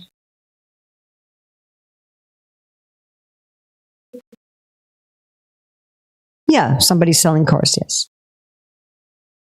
Okay, prejudices or criticisms of the work of this field. Money-minded, that's their business. They're supposed to be money-minded. Huh? Greed. Interesting, because the 11th canto says that these people are never satiated. And Srila Bhaktisiddhanta Saraswati, in commenting, he says this means they are always thirsty. They have to be, because they have to feed the world and clothe the world and house the world. They have to be expansive. Now, if they're not trained in the Dharma, that can become greed. But if they're dharmic, that's not the way they're going to think. They're going to think, my business is to increase the wealth for the world. Okay, let's get to the temperament of the people suited for artistry. So a beginning temperament is they may like to really play with resources like land and crops or money. Now, again, a lot of kids will start some little business to make money because to them, money means freedom and maturity. You know, if I have some money, then my parents wouldn't be able to tell me what to do anymore, kind of thing. But like one devotee friend of mine, his son started a business to make some money, and he found out by doing that he hated it. You know, whereas I think of our youngest son who's in this field. So when he was 7 years old, he started a business selling school supplies to our Gurukul students. So my husband would order the school supplies in a catalog. In those days, it was a physical catalog, and you had to fill out a form and send in a check. And then our son would sell them, and our son would keep the profit. And then when he was 9, he started a prasadam business. Actually, he ended up for a few years as an adult running the Divine Foods prasadam business. But I mean, he was full on running businesses when he was 7 years old. So you don't always see it that early, but I know one devotee whose 11-year-old son is just obsessed with studying the markets and investments. And the father came to one of the boys' Gurukul teachers and said, I'm really worried that my son is becoming a materialist. And it's funny, when we talked to the boy, he said, I want to make a lot of money for Krishna. He said, I want to give a lot of charity to the temple, and I want to help a lot of other devotees become rich. But you'll this interest, right? Tend to be ambitious. This is the expansiveness. They're ambitious. They want to increase their own wealth. They're rarely satisfied with their success, always thinking about how to improve and expand in quality, quantity, or both. They're willing to take some risks, but they don't run into danger. They have a lot of drive, and they want to be always active, tend to be goal-oriented. Dharmic expertise, systems thinkers. Okay, but they're systems thinkers in their area. So if they're growing cotton, they're going to be systems thinkers about, okay, weather patterns, what political things are affecting trade, What kind of cloth are people buying? What kind of fibers are people buying? What kind of insects or diseases might be affecting the cotton crop? How is the distribution network going? So the systems thinkers of government is bigger than this. It's more abstract. Again, we have this abstract concrete thing. The government, they're thinking about cotton, and they're thinking about oil, and they're thinking about this, and they're thinking about this. So the government is looking at the much bigger picture to control it. Resources people are systems thinkers in their area, right? They want to understand the system of production, the seasons, the schedules of the plants and animals. The flows they understand are that of the natural resources and money. And what they want to do is they want to take those flows, redirect it to themselves, and increase it. These people are expansive. So both government and resources people are expansive. Artistry people are not. They're satisfied. Government people want to put their own oxygen mask on first. They know if I'm not making money, I'm not going to be able to give money to anybody else. This is in contrast to the generosity of government. Well, they'll give everything away. The resources people, which is, you can see a problem if a resource person works in government or a government person works in resources. Government person will want to give everything away. And the resources person is going to want to make a profit. And then it's in the wrong place. Prabhupada talks about the dharmic expertise. These people know how to make money when things are going up and when things are going down. We have a nice story in our book. Prabhupada tells about a man who became rich starting with a dead rat.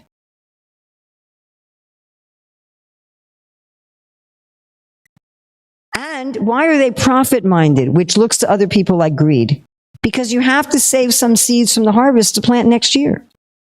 In government, you're going to be generous. There's a problem, you give everything away. Resources, you give everything away, everybody starves next year. You have to keep something reserved. You have to have a profit.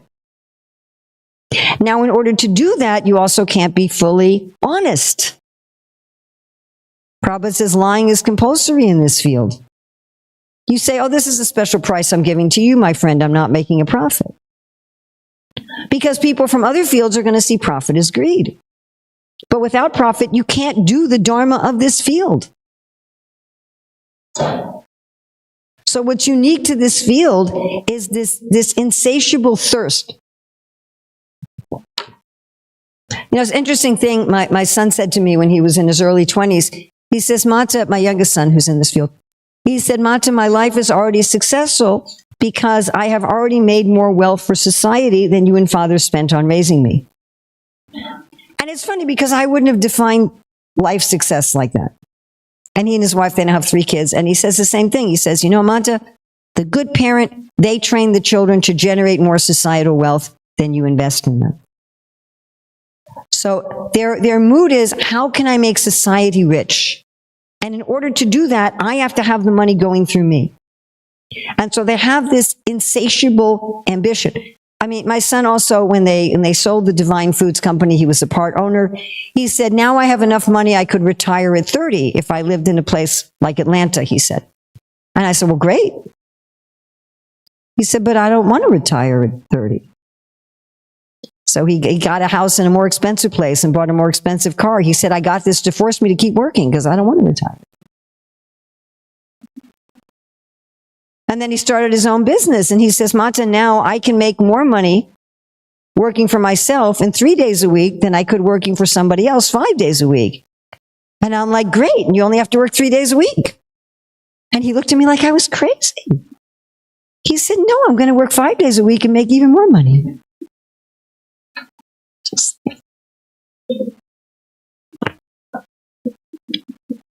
Because they're thinking, I have to take care of the world. You know, someone in artistry, they're like, I've got enough food for my family. I've got a nice house. I've got a nice car. I'm happy. Right? And if they have dharmic expertise, they're going to be willing to sacrifice to keep the flow of resources sustainable and regenerative, which is also the idea of profits. Now, we're not just talking here about ecology. We're not just talking about ecological concerns, but they're going to make decisions based on keeping the flow sustainable and regenerative. And so it looks like people in resources are trying to please customers and clients, but they're not. Which you run into sometimes. You think they're not really trying to please the customer. I give an example all the time. You know, we find a pair of shoes. It's like, oh my God, this is the perfect pair of shoes. It's wonderful. And then you go to buy it again and they don't make it anymore. If they were trying to please the customers and clients, they'd make it because you wanted it. But they're thinking about the sustainable, regenerative nature of the business. And there's not enough other people who like those shoes. Well, why doesn't anyone else like the shoes? Because there's not enough other people, and they can't keep the business sustainable if they're going to be pleasing all the customers and clients. So they become, people sometimes see them as not caring, right? Because they have this broader vision, and they're willing to sacrifice for that. And someone with dharmic expertise is willing to sacrifice immediate profit and wealth for a sustainable, regenerative business. They're not going to cut down all the frankincense trees to make a lot of money right now. They're thinking, how are things going to go on perpetually? And so these are the fundamental questions they ask about their work. Is it sustainable and regenerative? Any questions about the field of resources? Yeah, I'd actually like to ask someone who hasn't already asked. Does anyone who hasn't already asked a question have a question about the field of resources? Sorry. My teachers always said that to me when I was in school. It used to drive me nuts. Like, but I have something to say. Like, you always have something to say. So my empathy. But is there anyone who hasn't yet asked a question, who has a question about the field of resource? Yes.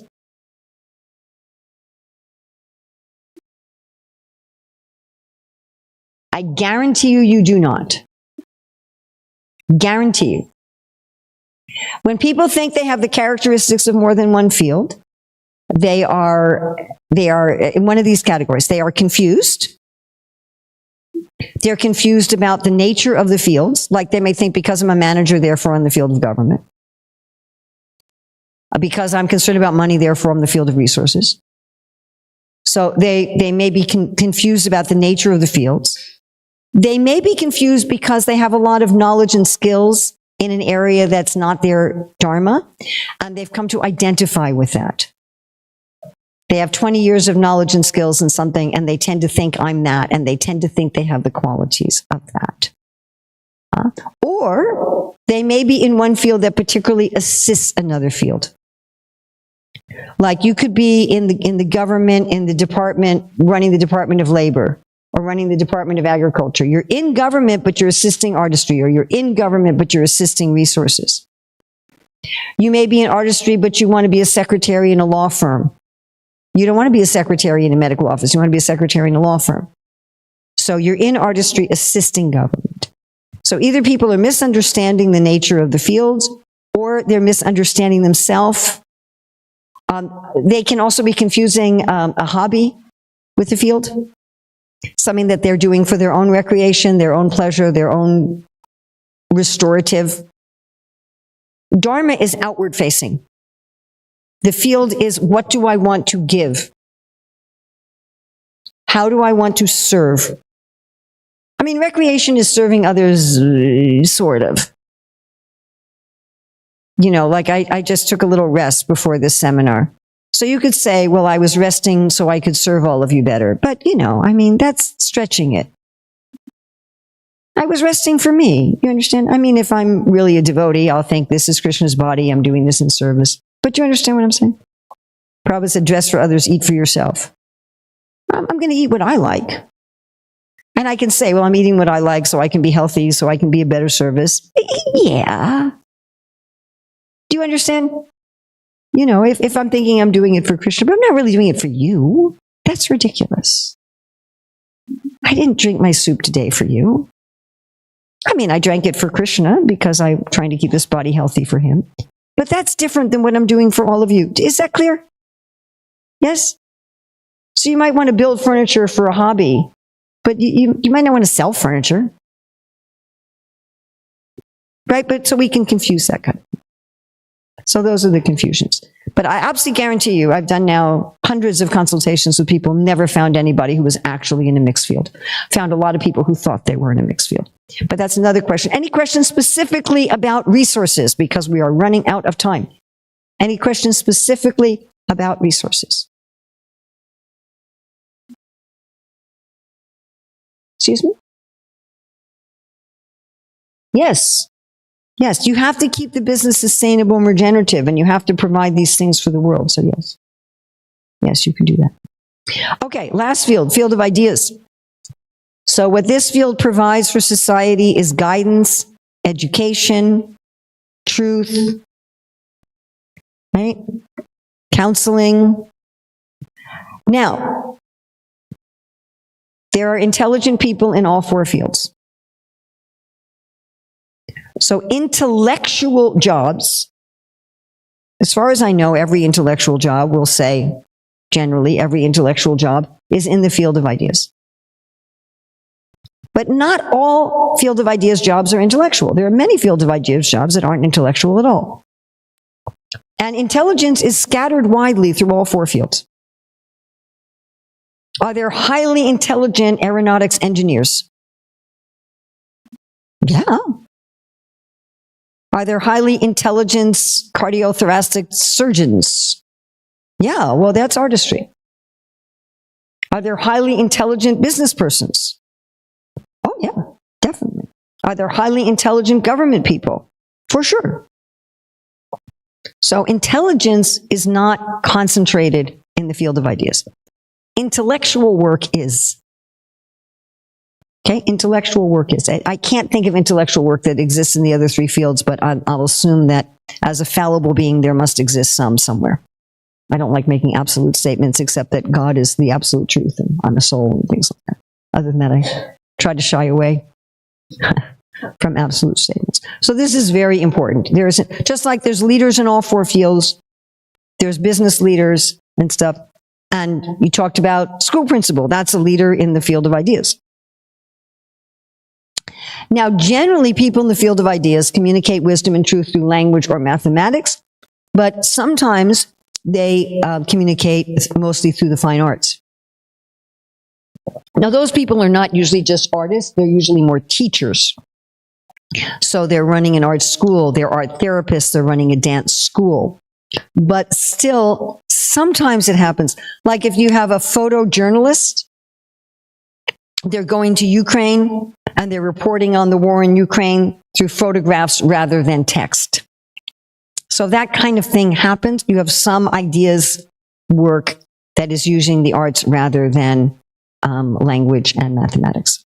This metaphorically in the universal body is the head of the universal body, which on the subtle level would be the Visuddha chakra of the throat and the Agya chakra of the forehead.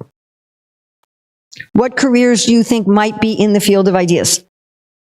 Teachers. Now, if you have some YouTube videos about how to ice a cake, that doesn't put your work in the field of ideas. Okay. But we're trying, if you're a teacher, if that's your profession as a teacher and you're teaching full time, pretty much no matter what you're teaching, that work is in the field of ideas. If you teach driver's ed for 2 hours after school, that again is not in the field of ideas. But if you're teaching as a regular, no matter what you're teaching, yes, that work. Counselors, yes. Curriculum developers, yes. Yes. Strategy for what? If you're strategizing for business in order to maximize profit and distribution of resources, that's resources. If you're strategizing for government about how to have diplomacy with this country that might nuke you, then that's in government. Okay? If you're strategizing for how to deliver curriculum to the students in your school who are in poverty, and that's in ideas. If you're strategizing how to win the football game, that's in artistry. What? A writer and a poet. Now, again, what are you writing about? So if you're just writing poetry, it's spring, the cherry trees are in bloom, We breathe. That's artistry. Now, but if you're writing philosophy, wisdom, guidance, if you're writing journalism of truth, that would all be in ideas. If you're writing poetry of truth and wisdom, that would be in ideas. Historian is ideas, yes. Huh? If you're a full-time pujari as your occupation, yes. If you are a priest as your occupation, if you do yagyas, you do samskars, you do puja as your occupation, and that's how you're maintained, yes. If you're a devotee of the Lord, and as a devotee of the Lord, you do puja at home every day, that's not your occupation. That's just part of the 64 angas of bhakti. If you come to the temple and volunteer once or twice a week to dress the deities and do artik, that's not your occupation. That's not how you're living. You're not functioning as a priest. You'd say, well, I'm a dentist and I dress the deities once a week and I do 2 artiks a week. And if someone said, are you a priest by occupation? Your answer would be no. Okay, well, all devotees are supposed to preach Krishna consciousness. Jayananda did a lot of preaching of Krishna consciousness. All devotees like to share Krishna consciousness. If you are a teacher of Shastra as your occupation, that would put you in the field of ideas. But we should, everybody likes to share Krishna consciousness, right? In some way or another. If you're a devotee, I hope you all like to share Krishna consciousness somehow. Yes, what other careers?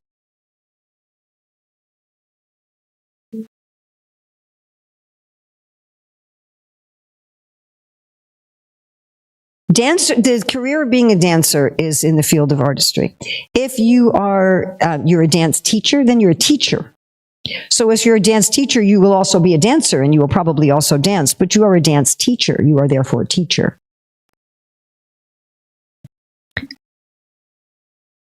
What? Chief advisor for the president. It depends what you're advising on. So there are some advisors to government who, yes, are in ideas. There are definitely ideas people who advise government. Astrologers, yes. Yes, anyone who works with divination. Those are ancient forms of counseling, by the way. Yeah, basically any kind of doctor other than surgeons and dentists.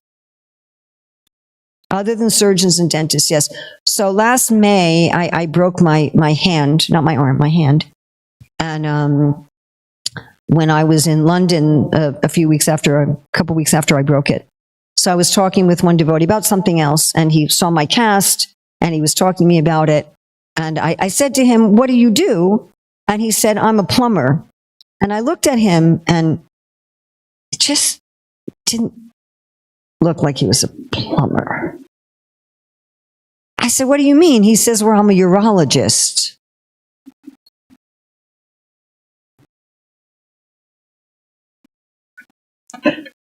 So then he said he could have somebody who could help me with my hand. Thank you, thank you, thank you, thank you, thank you, Krishna. Because I was traveling all over the world with a broken hand, and this one man ended up being my continuity of care person. Thank you, Krishna. So he called a friend of his who hardly ever visited the temple. And the friend and the friend's wife came. And so I said to him, what do you do? And he said, I'm a carpenter. I said, so what do you do? He said, I'm an orthopedic surgeon. Yeah. He only worked on arms and hands. Only arms and hands. I said, do you ever work on legs? He said, not for a long time. His wife was so funny. She said, I was my right hand. And I said, do you ever work with left hands? And his wife said, I don't know, But so yeah, surgeons and dentists, they're like carpenters and plumbers. Yeah. A yoga teacher. Now, if you're just teaching, if you're just working with the physicality, that's like if you're a trainer in a gym, that would be artistry. But if you're actually teaching, if you're full-time teaching and you're giving wisdom and guidance, then yes. Huh? Psychologist, yes. Mathematician, yes. Therapist, yes. Huh? Good question. So if you have a temple that is only a temple, if the only thing going on in that temple is worship and education, and you've got, maybe 2 or 3 ashram residents, then that would be a managerial job in ideas. If the temple is a village, so you've got a temple, you've got a guest house, you've got a restaurant, you've got a boutique, you've got a goshal, you've got fields, you've got apartment buildings for householders, then the job becomes in the field of government. We're talking about the nature of the job. So the nature of the job would then be a field of government. If you're actually managing a village and part of the village is a temple, and we're going to call you the temple president, but it's a very different job than if you're just taking care of worship and education. If it's just priestly and education duties, that's it, then it's a field of ideas job. And then you should have other people be dealing with the government stuff. You shouldn't be drawn into, all the legal compliance, and you should spend a minimum of time on that kind of stuff. Okay, the temperament of the people who should work in ideas. So initial temperament, people who love to play with language or mathematics in search of truth. These people tend to be insatiably curious. They want to know what's true and what's real. They're often good at breaking down ideas into smaller components, analyzing these ideas, putting them back together. They tend to see the patterns in ideas, relationships, and systems. They often like to teach others. They often like to do research and study, but research and study into abstract things, not research and study into what's going on in the markets. So one of the people we did a consultation for, a devotee boy, 15 years old, really into study, like super into study, wanted to learn everything. And at first we're thinking, I wonder if he's ideas. But what he really wanted to study was the markets. And what he really wanted to study was business. He was insatiably curious about everything, but his main interest was in wealth generation. Dharmic expertise, peacefulness, self-control, austerity, purity, tolerance, honesty. We have honesty, and the Bhagavad Purana defines this honesty as straightforwardness. This is a very different kind of honesty than the field of artistry. In artistry, they're going to be honest about how much it costs to repair your bike and what's wrong with your bike.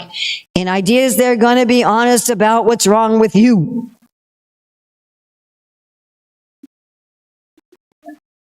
Which may not please you. It may not please you. You understand? It may not please you. The artistry person, you say, hey, I want some ice cream. Sure, they're the waiter and they'll bring you ice cream. The ideas person will say, what's your cholesterol levels? It's a different kind of honesty.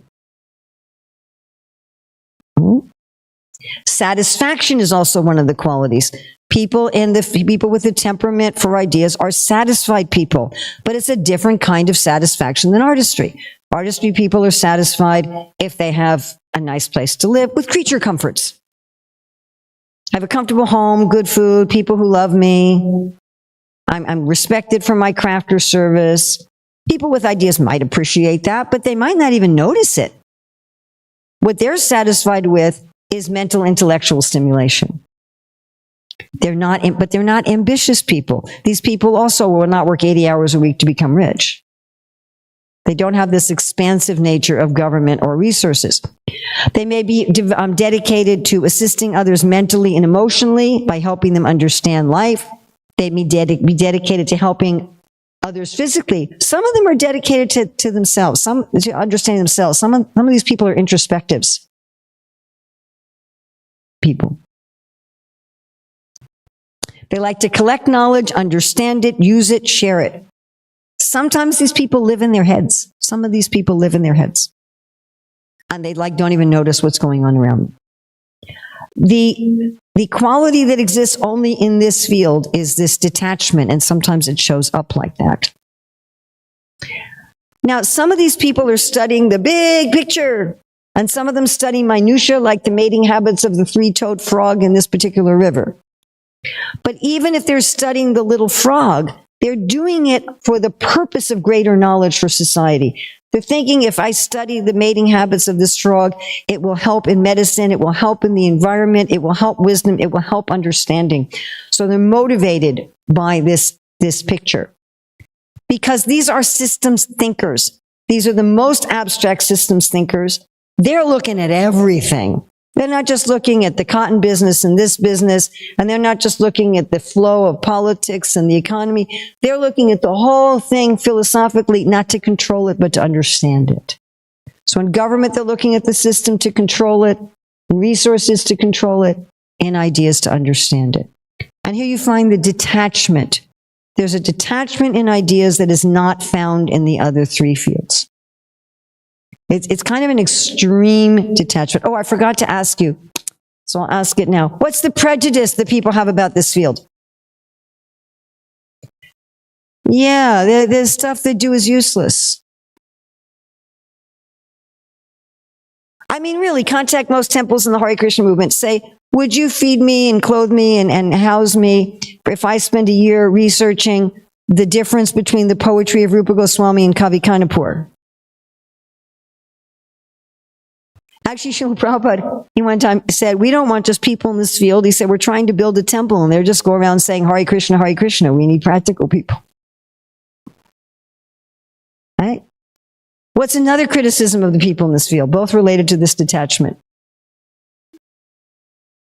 Disconnected, yes. And another one. I'm looking for one very particular one. Yes? Yeah, but these people are satisfied people and they don't care. Huh? Yes, impersonal to others.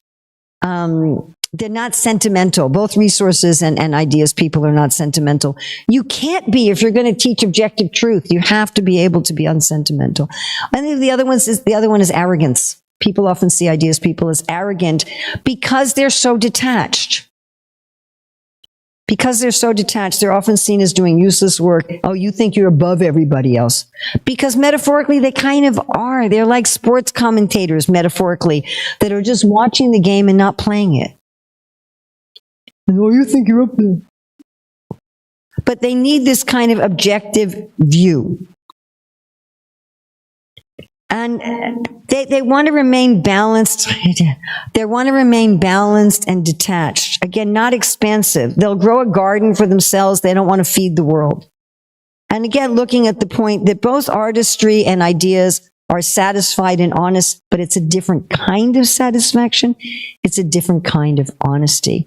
And those who cherish the dharma of this field are willing to sacrifice for objective truth. This is where the point comes in that it's better not to be paid a salary in this field, which I don't think operates so well in 2026. Because the problem is if someone's paying your bills, you may be moved to skew the truth to please them. Right? And people in this field are the opposite of wanting to please customers and clients. So people in this field, they're going to stick to objective truth if they have dharmic expertise and they're cherishing the field. Even if it means they're going to be put in jail for not revealing their sources. Even if they're going to be persecuted as a heretic by their own religious organization. Now, they're going to speak objective truth. They're going to give objective truth at the cost of their lives, at the cost of their freedom. They'll be willing to be fired from a job rather than, if they're actually cherishing the field, rather than compromise on objective truth. And the questions they ask about their work are, is it true and is it wise?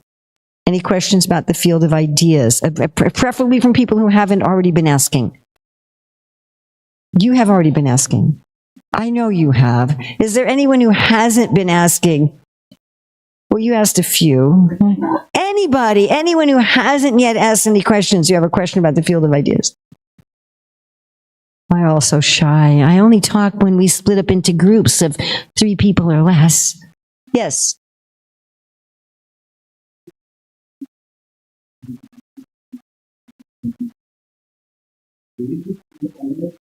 Could be. Good question. So it depends. Do you have the freedom to speak objective truth? Do you have the freedom to research what you want? So I met this young man who worked in a bank as a data analyst. I said, who decides what data you collect? He said, we do. We choose the data to collect. Then they analyze it. Analyze it means taking the raw data and doing statistical analysis on it. Then I said, do you interpret that? He says, yes. I said, do you then advise on it? He said, yes, that's ideas. Although he worked for a bank. Met another person who's a data analyst working for a business. I said, do you choose the data to analyze? No. He said, in fact, we're often just given the data. What do? We just run it through a statistical test. All they're doing is choosing the statistical test, running it through, coming out with some kind of a chart or graph. I said, do you interpret it? No. Do you advise on it? No. So that work is in artistry. Any other questions about ideas? Yes.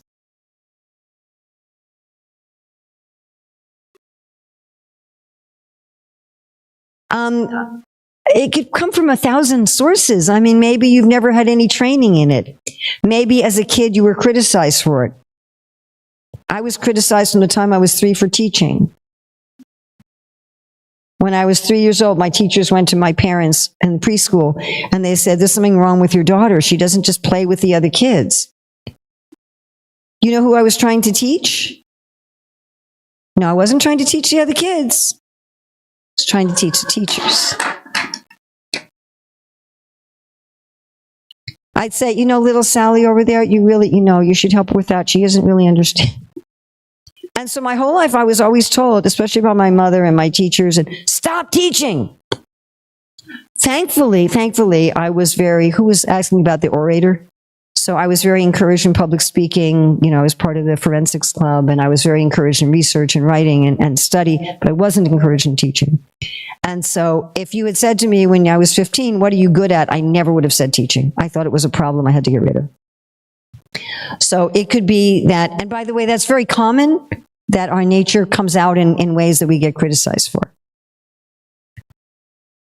I don't have time to get into more examples, I'm sorry. So maybe we were criticized for being ourselves. Why are you always telling everybody what to do? Why are you so concerned with all the rules? Just mind your own business. Right? Why do you just want to make money? You greedy materialist? You should be a devotee, So it could be that. It could be that we just haven't had training in the knowledge and skills that relate to our dharma. It's hard to be confident in something that you don't know how to do well. Like they say people are more afraid of public speaking than death. But generally that's because they're not trained. If you train people, then you have a sense, you know what you're doing. So, okay. I want to just look briefly, are there anybody outside the fields? In our book, we call them commensals, which mean people who, it's a biological term, people who sit at the same table, but they neither help nor hinder. So these are people who are outside the fields. In terms of ashram dharma, this would be the brahmacharis, the vanaprasthas, and the sannyasis.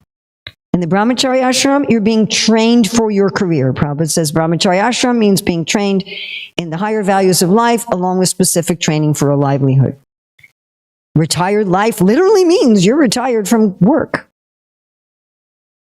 And sannyasi, you're dead. So students, retired, and dead people don't have careers. Last time I checked.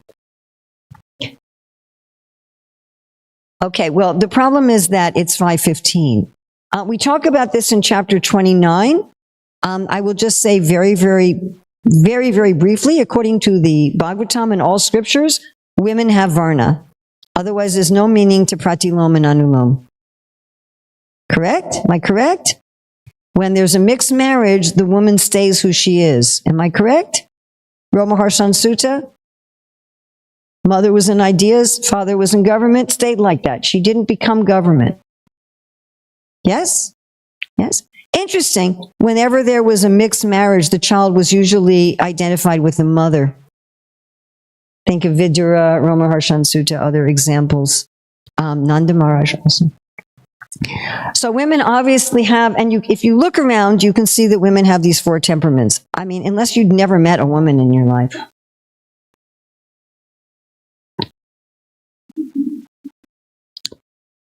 And the idea of marriage of the same varna was so that the woman would help. She was supposed to serve the husband, not just like massaging his toes, but she was helping him in his career. They say women should do service for the husband. Prabhupada talks about an ideal family. He says the wife is spinning, the husband is weaving together, they make a cloth. This is an ideal family. He saw potters, the husband, wife, child, all on selling pots. He said, this is ideal. Husband, wife, children, all working in pottery. Draupadi told Satyabhama that she was the only one who knew the income and expenditure of the treasury, of the whole empire. That made her the secretary of the treasury, and that she ran the royal household of 100,000 people. Gopis means what? What does gopi mean, literally? What does gopi mean? Cowherd girl. They're going across the Yamuna to sell their milk products in Mathura. That makes them what? Businesswomen. I was just reading Vishnu Chakravarti Thakur, his summary of Ujjwala Nilamani, and he was talking about craftswomen. So what happened? And this is one reason why Prabhupada so much just emphasizes how we're going to deal with industrialization. Industrialization took work out of the home. It took work out of the home, first textiles. So women always had career, but in the home. All of a sudden, in order to make an economic contribution and engage according to your nature, you had to go to a factory, you had to go to an office. And industrialization concentrated work around factories, broke up extended families. It's easy to have a career from home if you have a career from home, and you have your mother-in-law and your sister-in-law and your auntie, and they live next door, and you have the whole village. And you have servants, all of you who grew up in India.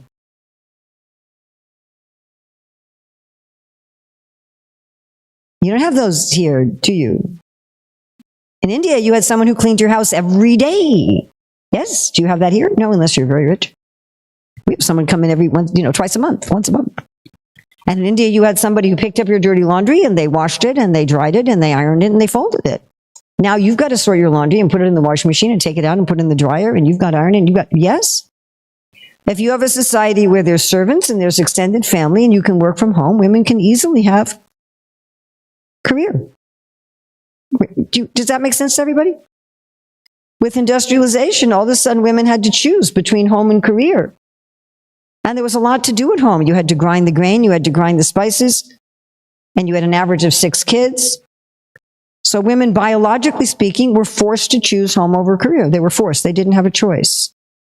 Biology forced it. So the women were what? If you have a temperament, if you have a nature, and you have no way to express that nature, how are you going to feel? Frustrated. Please, please, please. God is a nice guy. He's really sweet. He's not going to want half of human society to be frustrated.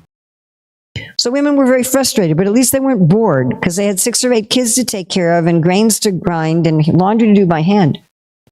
Then the home became industrialized.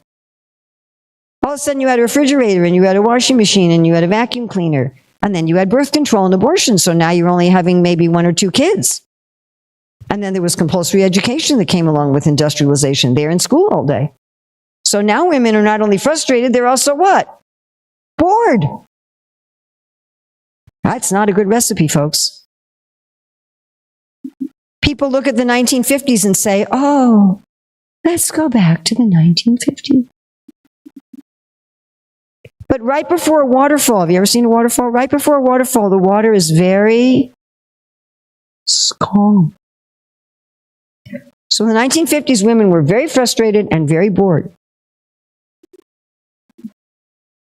And all of a sudden, they kind of woke up and said, you know what? With birth control and abortion, we no longer have to get married and have kids. Wait a minute. We're not biologically forced to choose family over career anymore.